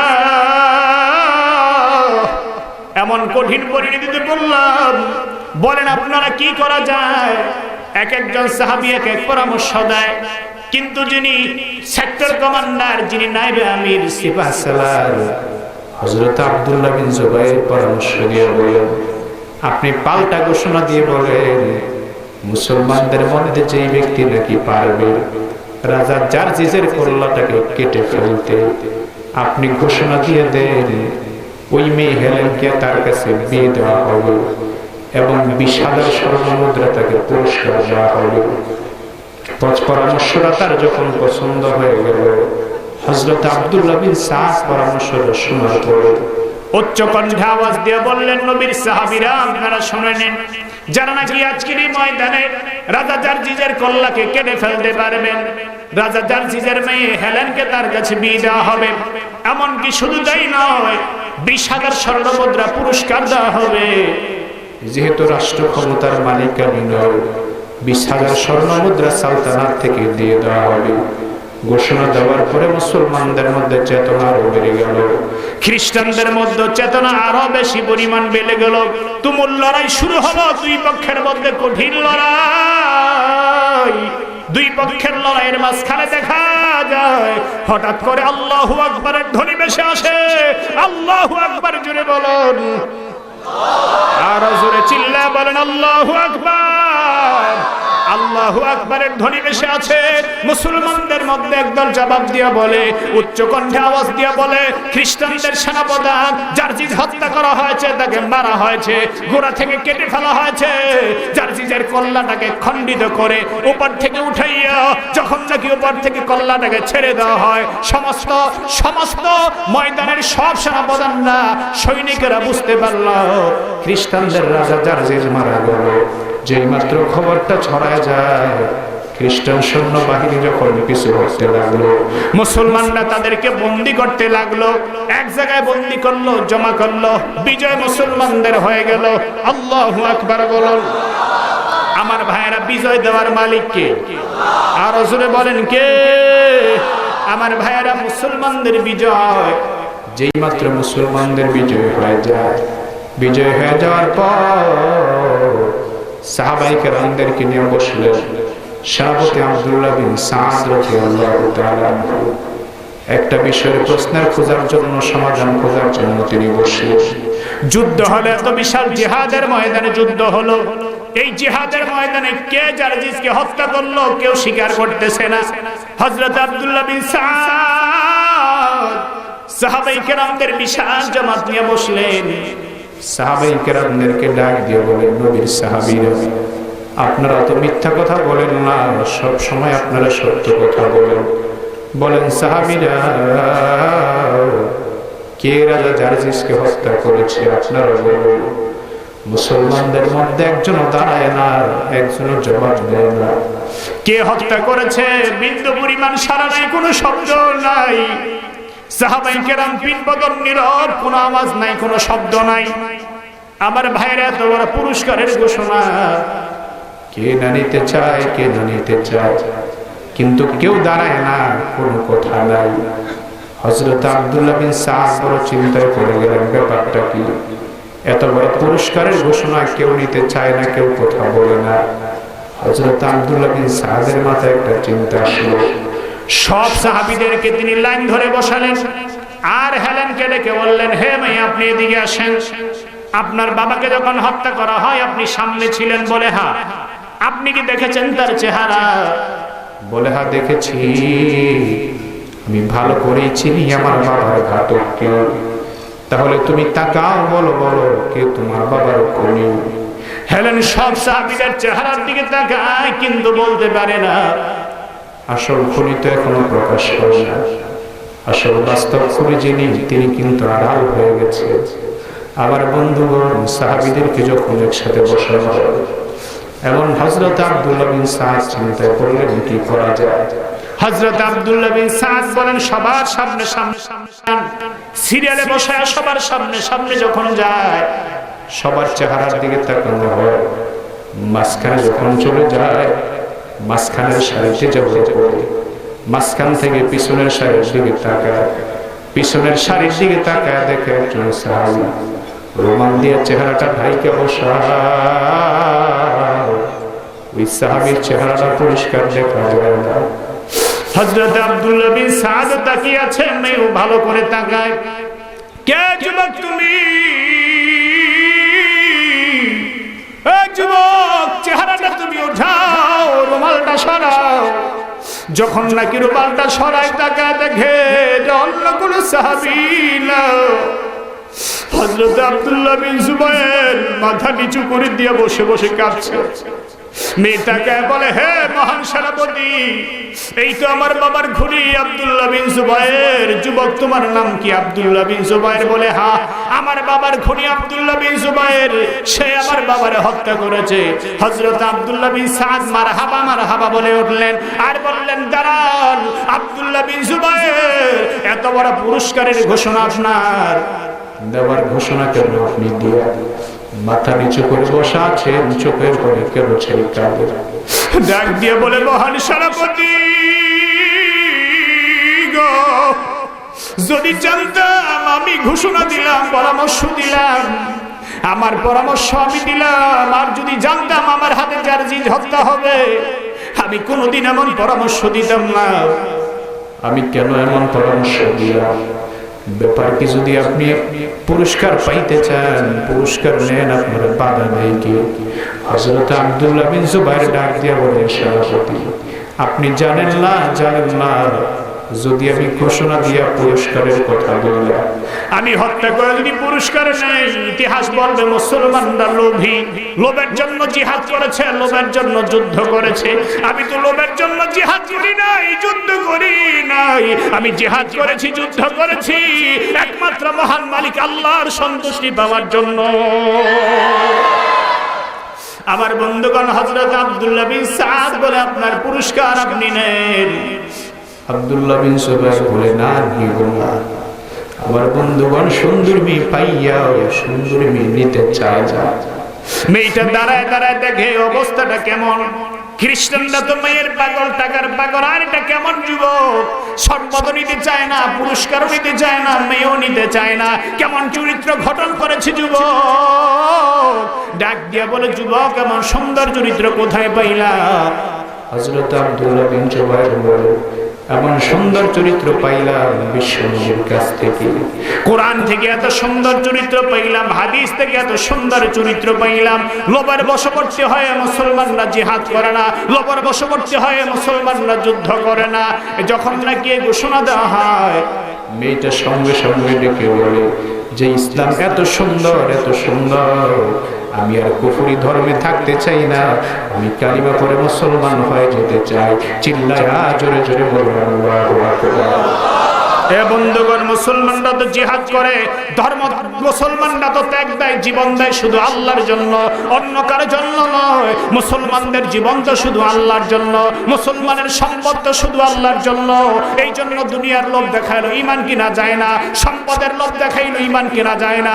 প্রয়োজনে মুসলমান ফাঁসির মঞ্চে যাইতে রাজি হয়ে যায়, তারপর ঈমানকে বিসর্জন করতে রাজি হয় না। আবার বন্ধুগণ, এই জন্য তার নজির আমরা দেখতে পাই, সেই আফ্রিকাতে এক সাহাবীর লাশ পাওয়া যায়। সাহাবীর লাশ পাওয়া গেল 1400 বছর পরে। ইতিহাস সাক্ষী, ইন্টারনেটে লাশের ছবিটা ছড়িয়ে দেওয়া হয়েছে। লাশের ছবিতে দেখা গেছে সাহাবী জিহাদ করেছিল। ওই জিহাদ করতে গিয়ে সাহাবীর কপালে আঘাত খেয়েছিল। 1400 বছর আগে সাহাবী মারা গেলেন, এখনো পর্যন্ত সেই আঘাতের চিহ্ন কপালে পাওয়া যায়, এখনো সেই আঘাতের মধ্যে রক্ত পাওয়া যায়, রক্তের গন্ধ পাওয়া যায়, এখনো পর্যন্ত রক্তের দাগ পাওয়া যায়। শুধু তাই নয় বন্ধুরা, সাহাবী অবস্থাটা এমন ছিল, মাথাটা ঢেকে ফেলেছেন, পার দিকে ডাকতে পারেন নাই কাপড়ের অভাবে। দুইটা বড় বড় পাতা দিয়া সাহাবীর লাশটাকে, পাটাকে ঢেকে ফেলা হয়েছে। 1400 বছর পরে ইতিহাস সাক্ষী, বর্তমান সময় সাক্ষী। 1400 বছর পরে সাহাবীর লাশ পাওয়া গেছে। ওই পাতায় পচন ধরে নাই, কাপড়ের কাপড়া পচন ধরে নাই, যেমন পাতা তেমন আছে, বিন্দু পরিমাণ পরিবর্তন হয় নাই। ও বন্ধু, যদি একনিষ্ঠভাবে আল্লাহকে ভালোবাসা যায়, একনিষ্ঠ ঈমান যদি অর্জন করা যায়, মারা যেতে পারে, মরতে পারে, শহীদ হতে পারে। আদর্শ কখনো মারা যায় না, কখনো মারা যায় না। সত্যিকার অর্থে যদি কেউ আল্লাহকে ভালোবাসে, সত্যিকার অর্থে যদি রাসূলকে ভালোবাসে, সত্যিকার অর্থে যদি কোরআনকে ভালোবাসে কেউ জীবন দেয়, তাকে হত্যা করা যায় বন্ধু, তার আদর্শ হত্যা করা যায় না। সময়টা এমন একটা সময় আসবে, তাদের হত্যার বিনিময়ে আল্লাহর এই জমিনে আল্লাহর দ্বীন কায়েম হবে ইনশাআল্লাহ। আমার প্রিয় ভাইয়েরা, এই জন্য তাদের মতো জীবন দিতে হলে একনিষ্ঠভাবে আল্লাহর ইবাদত করব। রাজি আছি না নাই? সবাই রাজি আছে? আমার প্রিয় ভাইয়েরা, মানুষ হত্যা করা যায়, তার আদর্শ হত্যা করা যায় না। আরো জোরে বলেন ঠিক কিনা? যারা এই জমিনে রক্ত দিয়েছেন, জীবন দিয়েছেন আল্লাহর জন্য, দ্বীনের জন্য, যদি তার জীবন একনিষ্ঠ আল্লাহর জন্য হয়, আমার মন বলছে তাদের এই শাহাদাতের বিনিময়ে বাংলার জমিনে ইসলামের সূর্য কায়েম হবেই হবে ইনশাআল্লাহ। সেই জন্য যুবকরা, আপনারা কি প্রস্তুত থাকতে রাজি আছেন? কারা কারা রাজি? হাত তুলে আল্লাহকে দেখা। আল্লাহ, তুমি আমাদের এই হাতগুলি কবুল করো। আর জোরে সরে বলেন আমিন। আপনার যুবকদের জন্য সুসংবাদ এটাই, আল্লাহ তাআলা যুবকদেরকে এত ভালোবাসে, আরশে আজিমের নিচে হাসুরের ময়দানে 7 ব্যক্তিকে আল্লাহ জায়গা দিবেন। তার মধ্যে 2 নম্বরে যে ব্যক্তিকে আল্লাহ জায়গা দিবেন, রাসূল বলেন ওয়াশাবুন নাশা ফি ইবাদাতিল্লাহ, যেই যুবক জীবনটা আল্লাহর ইবাদতে কাটিয়েছে। সুবহানাল্লাহ, আরো জোরে বলেন আল্লাহু আকবার। সেজন্য এখন গুড বাই জানাতে হবে সেকুলারিজমকে, এখন গুড বাই জানাতে হবে সমাজতন্ত্রকে, গুড বাই জানাতে হবে পুঁজিবাদীকে, এখন ওয়েলকাম জানাতে হবে ইসলামকে, কোরআনকে। ঠিক কিনা বলেন? ঠিক কিনা বলেন?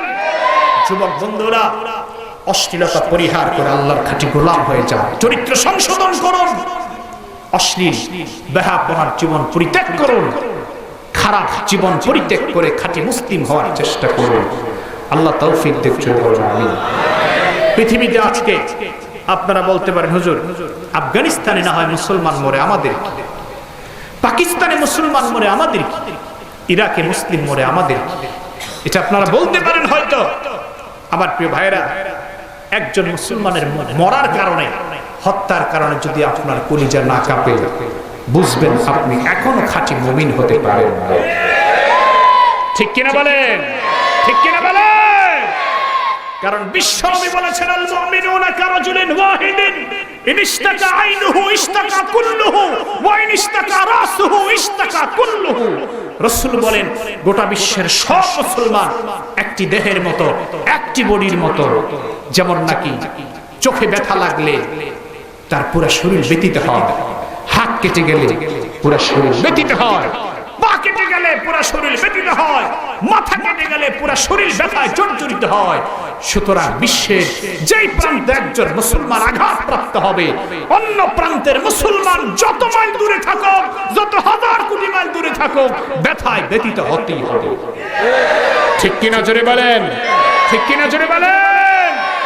আমার প্রিয় ভাইয়েরা, কারবালা এসেছে, মুহররম এসেছে, শুধু মার্চিয়া গাইলেই হবে না, মুহররমের শ্লোক গাইলেই হবে না।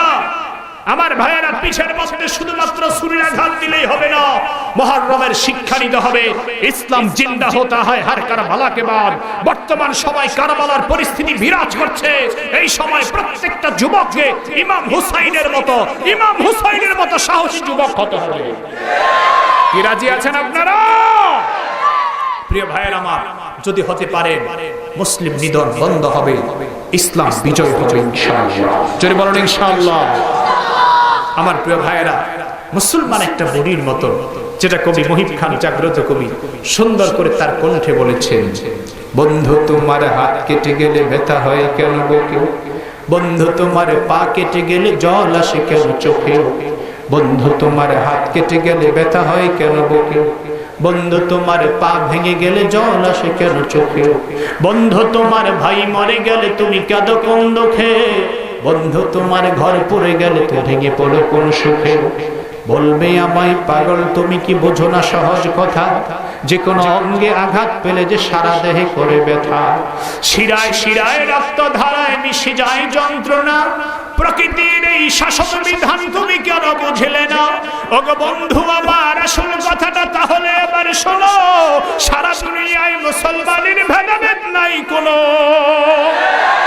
উত্তর হতে দক্ষিণ মেরু সকল মুসলমান, সাদা কালো ধনী গরিব সবাই এক দেহ এক প্রাণ, তবে ইরাকের বুকে ভেসে যায় কত মুসলমানের খুন, তবুও তোমার রক্তে এখনো জ্বলে না কেন আগুন, বন্ধু জ্বলে না কেন আগুন, বন্ধু জ্বলে না কেন আগুন, বন্ধু জ্বলে না কেন আগুন, বন্ধু জ্বলে না কেন আগুন, বন্ধু জ্বলে না কেন আগুন, বন্ধু জ্বলে না কেন আগুন। ঠিক কিনা আমার প্রিয় ভাইরা?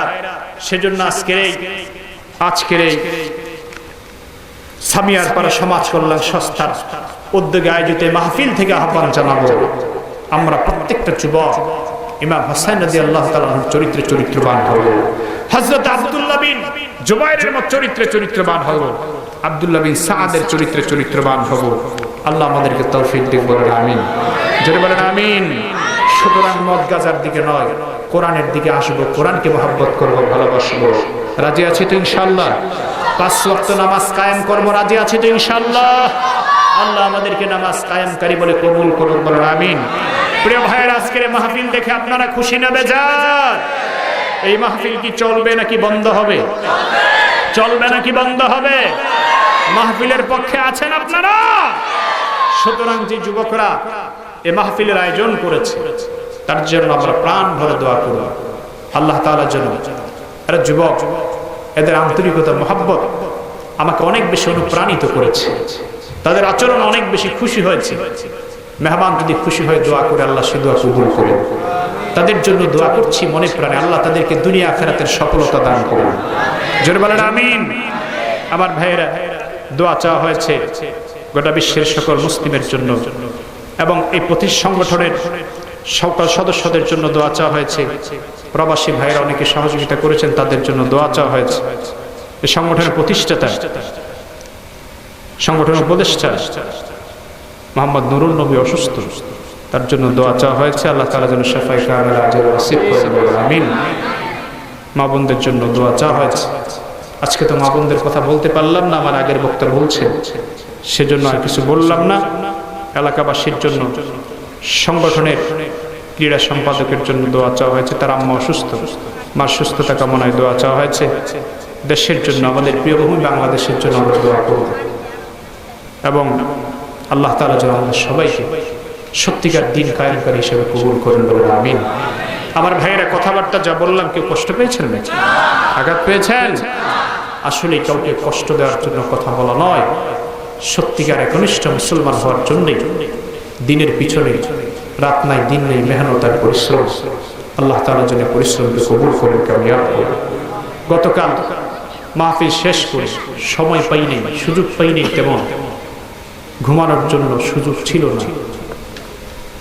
কিন্তু আজকে আবার জুমার নামাজ, জুমার নামাজের পর, জুমার নামাজের প্রস্তুতি, জুমার নামাজের আগে লোকজনের সাথে কথা বলা, তারপরে নামাজের পর খাবার সুযোগ পাইনি, কারণ বিমানের টিকিট করা। দোয়া করতেছি গতকালকে থেকে প্রাণ ভরে, কারণ আমার মসজিদ মহল্লা থেকে, জুরেন থেকে উত্তরা পর্যন্ত যেতে স্বাভাবিকভাবেই 3 ঘন্টা লাগলো। কিন্তু আমি যখন রওনা হয়েছি 2টায়, আমার টিকিট করা ছিল, আমার ফ্লাইট ছিল 4:10 2 ঘন্টা 10 মিনিট সময় হাতে নিয়ে রওনা হয়েছে। আল্লাহর উপর ভরসা করে আলহামদুলিল্লাহ 20 মিনিট আগেই বিমানবন্দর আল্লাহ পৌঁছায় দিয়েছে। আল্লাহ তাআলা যদি পৌঁছায় না দিতেন তাহলে আসা সম্ভব ছিল না, কি বলেন ঠিক কিনা? আল্লাহ তাআলা এনেছেন। কিছু কথা বলেছি, আল্লাহ যেন আবার সহি সালামতে পৌঁছায় দেন। ধারাবাহিকভাবে মাহফিল তো সারা বছরই আলহামদুলিল্লাহ টুকটাক করতে হয়, তাহলে ধারাবাহিকভাবে মাহফিলটি আমাদেরকে এখন থেকে শুরু হয়েছে। নভেম্বর, ডিসেম্বর, জানুয়ারি, ফেব্রুয়ারি, মার্চ, এপ্রিল পর্যন্ত ধারাবাহিকভাবে প্রোগ্রাম সেট করা হয়েছে। আল্লাহ তাআলা যেন প্রতিটা মাহফিল দিনের হক আদায় করে কথা বলার তৌফিক দান করেন, আমিন।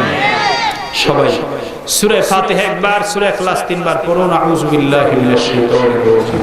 বিসমিল্লাহির রহমানির রহিম। আলহামদুলিল্লাহি রাব্বিল আলামিন। إياك نعبد وإياك نستعين اهدنا الصراط المستقيم صراط الذين أنعمت عليهم غير المغضوب عليهم ولا الضالين.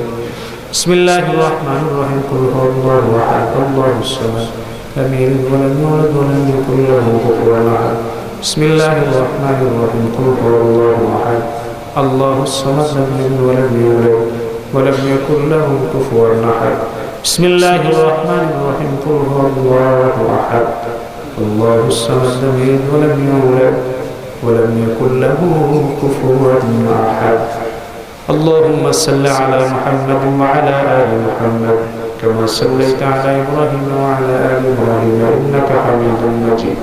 اللهم بارك على محمد وعلى آل محمد كما باركت على إبراهيم وعلى آل إبراهيم إنك حميد مجيد.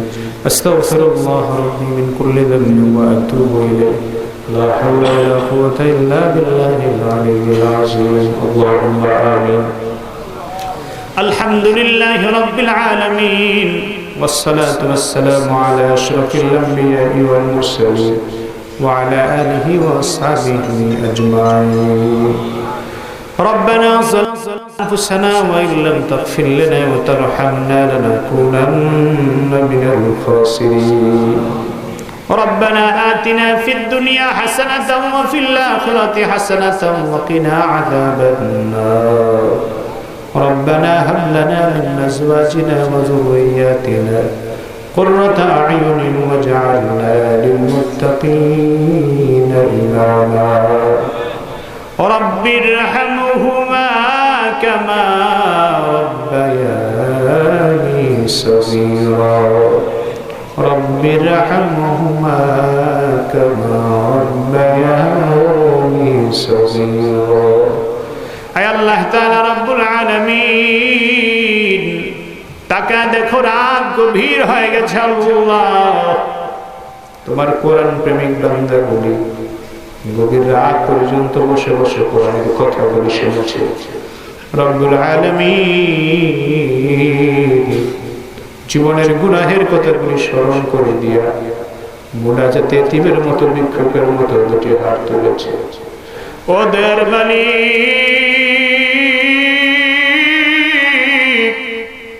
গুনাহ করে করে আপনার জীবনটা শেষ করে দিয়েছি রে মাওলা আয় আল্লাহ জীবনের গুনাহের দিকে যদি তাকাই জাহান্নাম ছাড়া কোনো উপায় দেখি না আয় আল্লাহ তারপর বড় আশা করে তোমার দরবারে হাত বাড়াবো এমন গভীর রজনীতে কোনো মানুষ যদি কোনো মানুষের দরবারে হাত পাতে যত নিষ্ঠুর মানুষ হোক না কেন হাতকে খালি ফিরে দিবে না ভগবান মাওলা তোমার তো দয়ার কোনো অভাব নাই মায়ার কোনো অভাব নাই তোমার রহমতের দরবারের দিকে দুটি হাত বাড়ায় দিলাম আয় আল্লাহ তুমি আমাদের গুনাহের দিকে তাকাইও না তোমার রহমতের দিকে তাকায়া তুমি আমাদের সবাইকে মাফ করে দাও ইয়া রাব্বাল আলামিন জীবনে যত গুনাহ করেছি সগীরা কবিরা জানা অজানা ইচ্ছা অনিচ্ছা দয়া করে আমাদের জীবনের तमाम গুনাহগুলো তুমি মাফ করে দাও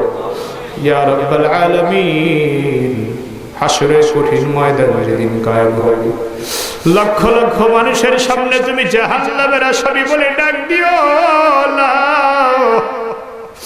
যদি হাজার হাজার মানুষের সামনে ডাক দাও চেহারা লজ্জায় দেখাতে পারবো না তোমার দরবারে ক্ষমা চাই মাফ চাই মালিক দয়া করে আমাদেরকে জান্নাতুল ফেরদাউসের মেহমান বানায় হাসরের ময়দানে তুমি উঠাইয়া ইয়া রাব্বাল আলামিন ইয়া আল্লাহ দীর্ঘ সময় পর্যন্ত উলামায়ে কেরাম আজকের মাহফিলে কথা বলেছেন আমি গুনাহগার বেশ সময় ধরে কিছু কথা বলেছি আয় আল্লাহ ভুল ত্রুটি বেয়াদবি ক্ষমা করে দিয়ে সোনার হাদিয়াটুকু সোনার মদিনায় নবী পাকের রওজা মুবারকে তুমি পৌঁছা দাও আয় আল্লাহ সারা পৃথিবীর মাটির নিচে যত মুমিন মুমিনাত শাহিদ আছে হযরত আদম আলাইহিস সালাম থেকে শুরু করে পর্যন্ত যত নবী রাসূল পীর মাশায়েখ শাহিদ হয়ে গিয়েছে ইয়া আল্লাহ বিশেষ করে দ্বীনের জন্য যারা জীবন দিয়েছেন যারা রক্ত দিয়েছেন শাহাদাত বরণ করেছেন ইয়া আল্লাহ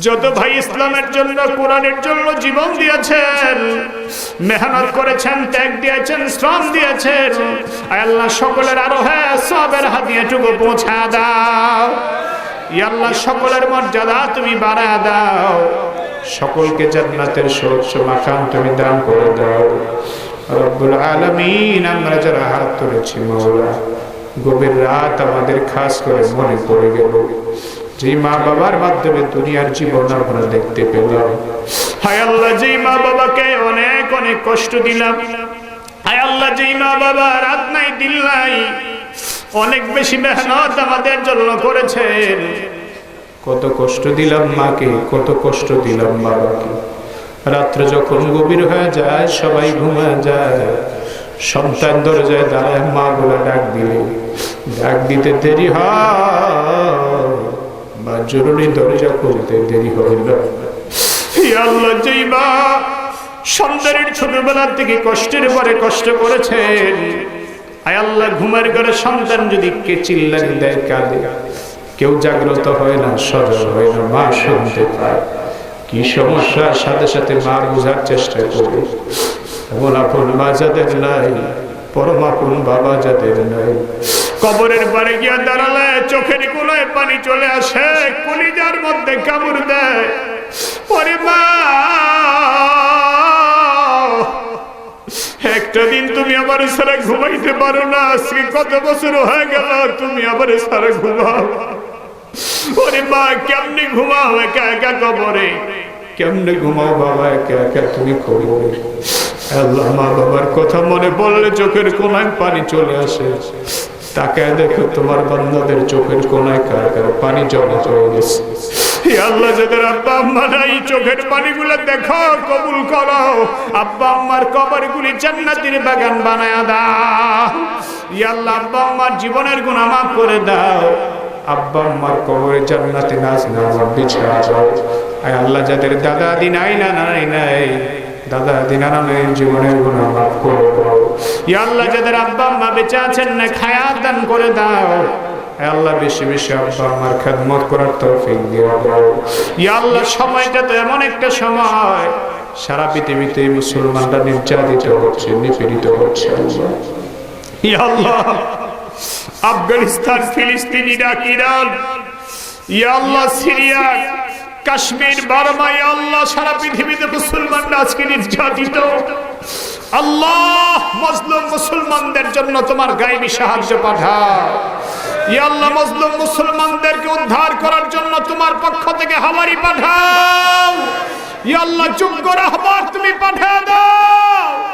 ইয়া আল্লাহ, ইয়া আল্লাহ বিশ্বের প্রত্যেকটা মুসলিম দেশকে তুমি হেফাজত করে দাও। ইয়া আল্লাহ মুসলিম দেশগুলিকে বেঈমানদের ধ্বংসের হাত থেকে হেফাজত করে দাও। যারা মুসলমানের দুশমন তাদেরকে আল্লাহ তুমি ধ্বংস করে দাও। ইয়া আল্লাহ তাদের শক্তিকে তুমি দুর্বল করে দাও। ইয়া আল্লাহ ফেরাউন নমরুদের মতো দৃষ্টান্তমূলক শিক্ষা তাদেরকে দাও। ইয়া আল্লাহ আমার এই প্রিয় দেশ বাংলাদেশকে হেফাজত করে দাও। ইয়া আল্লাহ বাংলাদেশের মুসলমানদেরকে হেফাজত করে দাও। ইয়া আল্লাহ মুসলমানদের যারা দুশমন, ইয়া আল্লাহ তুমি এদেরকে চিরতরে ধ্বংস করে দাও। ইয়া আল্লাহ ইসলামী, ইয়া আল্লাহ মুসলিম মুজাহিদদেরকে, ইয়া আল্লাহ ইসলামী আন্দোলনকে আল্লাহ তুমি বিজয় করে দাও। ইয়া আল্লাহ কোরআনের রাজ বাংলার এই জমিনে কায়েম করে দাও। ইয়া আল্লাহ কোরআনের রাজ বাংলার জমিনে কায়েম করে দাও। ইয়া আল্লাহ, ইয়া আল্লাহ কোরআনের জন্য যারা জীবন দিয়েছে চিল্লাচ্ছে, ইয়া আল্লাহ তুমি তাদের এই কুরবানি কবুল করে নাও। ইয়া আল্লাহ তাদেরকে শহীদ হিসেবে কবুল করে নাও। জান্নাতের সুউচ্চ মাকাম তাদেরকে দান করে দাও। জালেমের সকল ষড়যন্ত্র আল্লাহ তুমি ধূলিসাৎ করে দাও। রব্বুল আলামিন, ইয়া আল্লাহ এই মাহফিলকে তুমি দয়া করে কবুল করে নাও। ইয়া আল্লাহ এই মাহফিলকে তুমি দয়া করে কবুল করে নাও। ইয়া আল্লাহ প্রত্যেকটা যুবক ভাইদের চরিত্র আল্লাহ তুমি ইমাম হোসেনের মতো দান করে দাও। ইয়া আল্লাহ আমার দেশের যুবকদের চরিত্রকে আল্লাহ তুমি হেফাজত করে দাও। মুসলিম যুবতীদের চরিত্রকে আল্লাহ তুমি হেফাজত করে দাও। ইয়া আল্লাহ এই সংগঠনের প্রত্যেকটা সদস্য যে যে কাজ করেন সকলের কাজে কর্মে বরকত দান করে দাও। আল্লাহ যারা অসুস্থ দোয়া চেয়েছেন সুস্থতা নসিব করে দাও। ইয়া আল্লাহ সংগঠনের উপদেষ্টা প্রতিষ্ঠাতা সভাপতিকে নেক হায়াত দান করে দাও। ইয়া আল্লাহ এক সদস্যের আম্মা অসুস্থ, ইয়া আল্লাহ তুমি দয়া করে সুস্থতা নসিব করে দাও।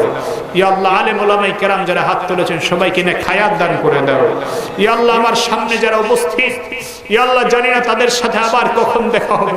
ইয়া আল্লাহ তোমার দরবারে ফরিয়াদ, আজকের প্যান্ডেলে আমরা যারা বসেছি জান্নাতুল ফেরদাউসের সামিয়ানার নিচে এইভাবে বসার ব্যবস্থা আমাদেরকে তুমি করে দিও রব্বুল আলামিন। ইয়া আল্লাহ জানি না কখন আমাদের মরণ হয়ে যায়, জানি না কোন অবস্থা আমাদের মরণ হয়। তোমার দরবারে ফরিয়াদ মারি আমাদেরকে কাফের বানায় বেঈমান বানায় কবরে নিও না। ইয়া আল্লাহ মরণ যখন দিবে বেঈমানের হালাতে আমাদের মরণ তুমি নসিব করে দিও। ইয়া আল্লাহ মরণ যখন দিবা নামাজের সেজদায় মরণ কবুল করে নিও। রমজান মাসের রোজা অবস্থায় মরণ কবুল করে নিও। বাইতুল্লাহ শরীফ তো আপ্রত অবস্থায় মরণ কবুল করে নিও। ইয়া আল্লাহ এমন মরণ দিও যেন বিনা হিসাবে জান্নাতে যেতে পারি। ইয়া রাব্বাল আলামিন, আয় আল্লাহ এতগুলি মানুষ নিয়ে গভীর রাত তোমার দরবারে ফরিয়াদ করছি। তুমি জানো কার মনের কি আশা, দয়া করে প্রত্যেকের মনের নেক আশাগুলি আল্লাহ পূর্ণ করে দাও। ইয়া আল্লাহ যারা অসুস্থ দয়া করে সুস্থতা নসিব করে দাও। আল্লাহ যারা অভাবী অভাব তুমি দূর করে দাও। আল্লাহ ছাত্র ভাইরা যারা হাত তুলেছেন সকলের জীবনে বরকত দিয়ে দাও। পড়ালেখায় উন্নতি তুমি দান করে দাও। অনেক ভাইরা প্রবাসী জীবন যাপন করেন আল্লাহ, বিদেশের বাড়িতে তুমি ছাড়া দেখার কেউ নাই। দয়া করে বিদেশের বাড়িতে সব বিপদ মুসিবত থেকে হেফাজত করে দাও। ইয়া আল্লাহ এই সংগঠনের যে সকল সদস্যরা দাতারা বিদেশে থাকেন, বিদেশের বাড়িতে তুমি সব বিপদ আপদ থেকে হেফাজত করে দাও। আয় আল্লাহ সংগঠন সামিয়ার পাড়া যুবশাহী সামিয়ার পাড়া সমাজ কল্যাণ সংস্থাকে কিয়ামত পর্যন্ত কবুল আর মঞ্জুর করে নাও। ইয়া আল্লাহ এলাকার মা বোনদেরকে নেক হায়াত দান করে দাও। ইয়া আল্লাহ প্রত্যেকটা মা বোনকে আবেদা সালেহা বানায়া দাও। ইয়া আল্লাহ তোমার দরবারে ফরিয়াদ, আমি জানি না কার মনের কি আশা, তুমি সকলের মনের নেক আশা পূর্ণ করে দাও। আমার ভাইয়ের 1 মিনিট সময় আমি আল্লাহর কাছে আপনাদেরকে তুলে দিলাম। কার কি চাওয়া চোখের পানি ছেড়ে আল্লাহর কাছে বলে।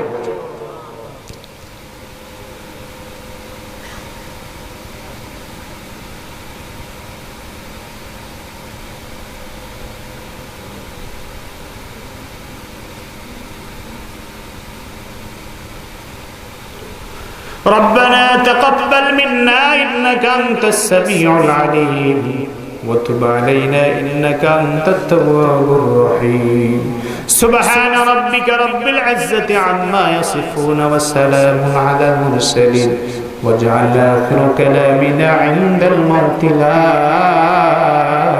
إله إلا الله محمد رسول الله.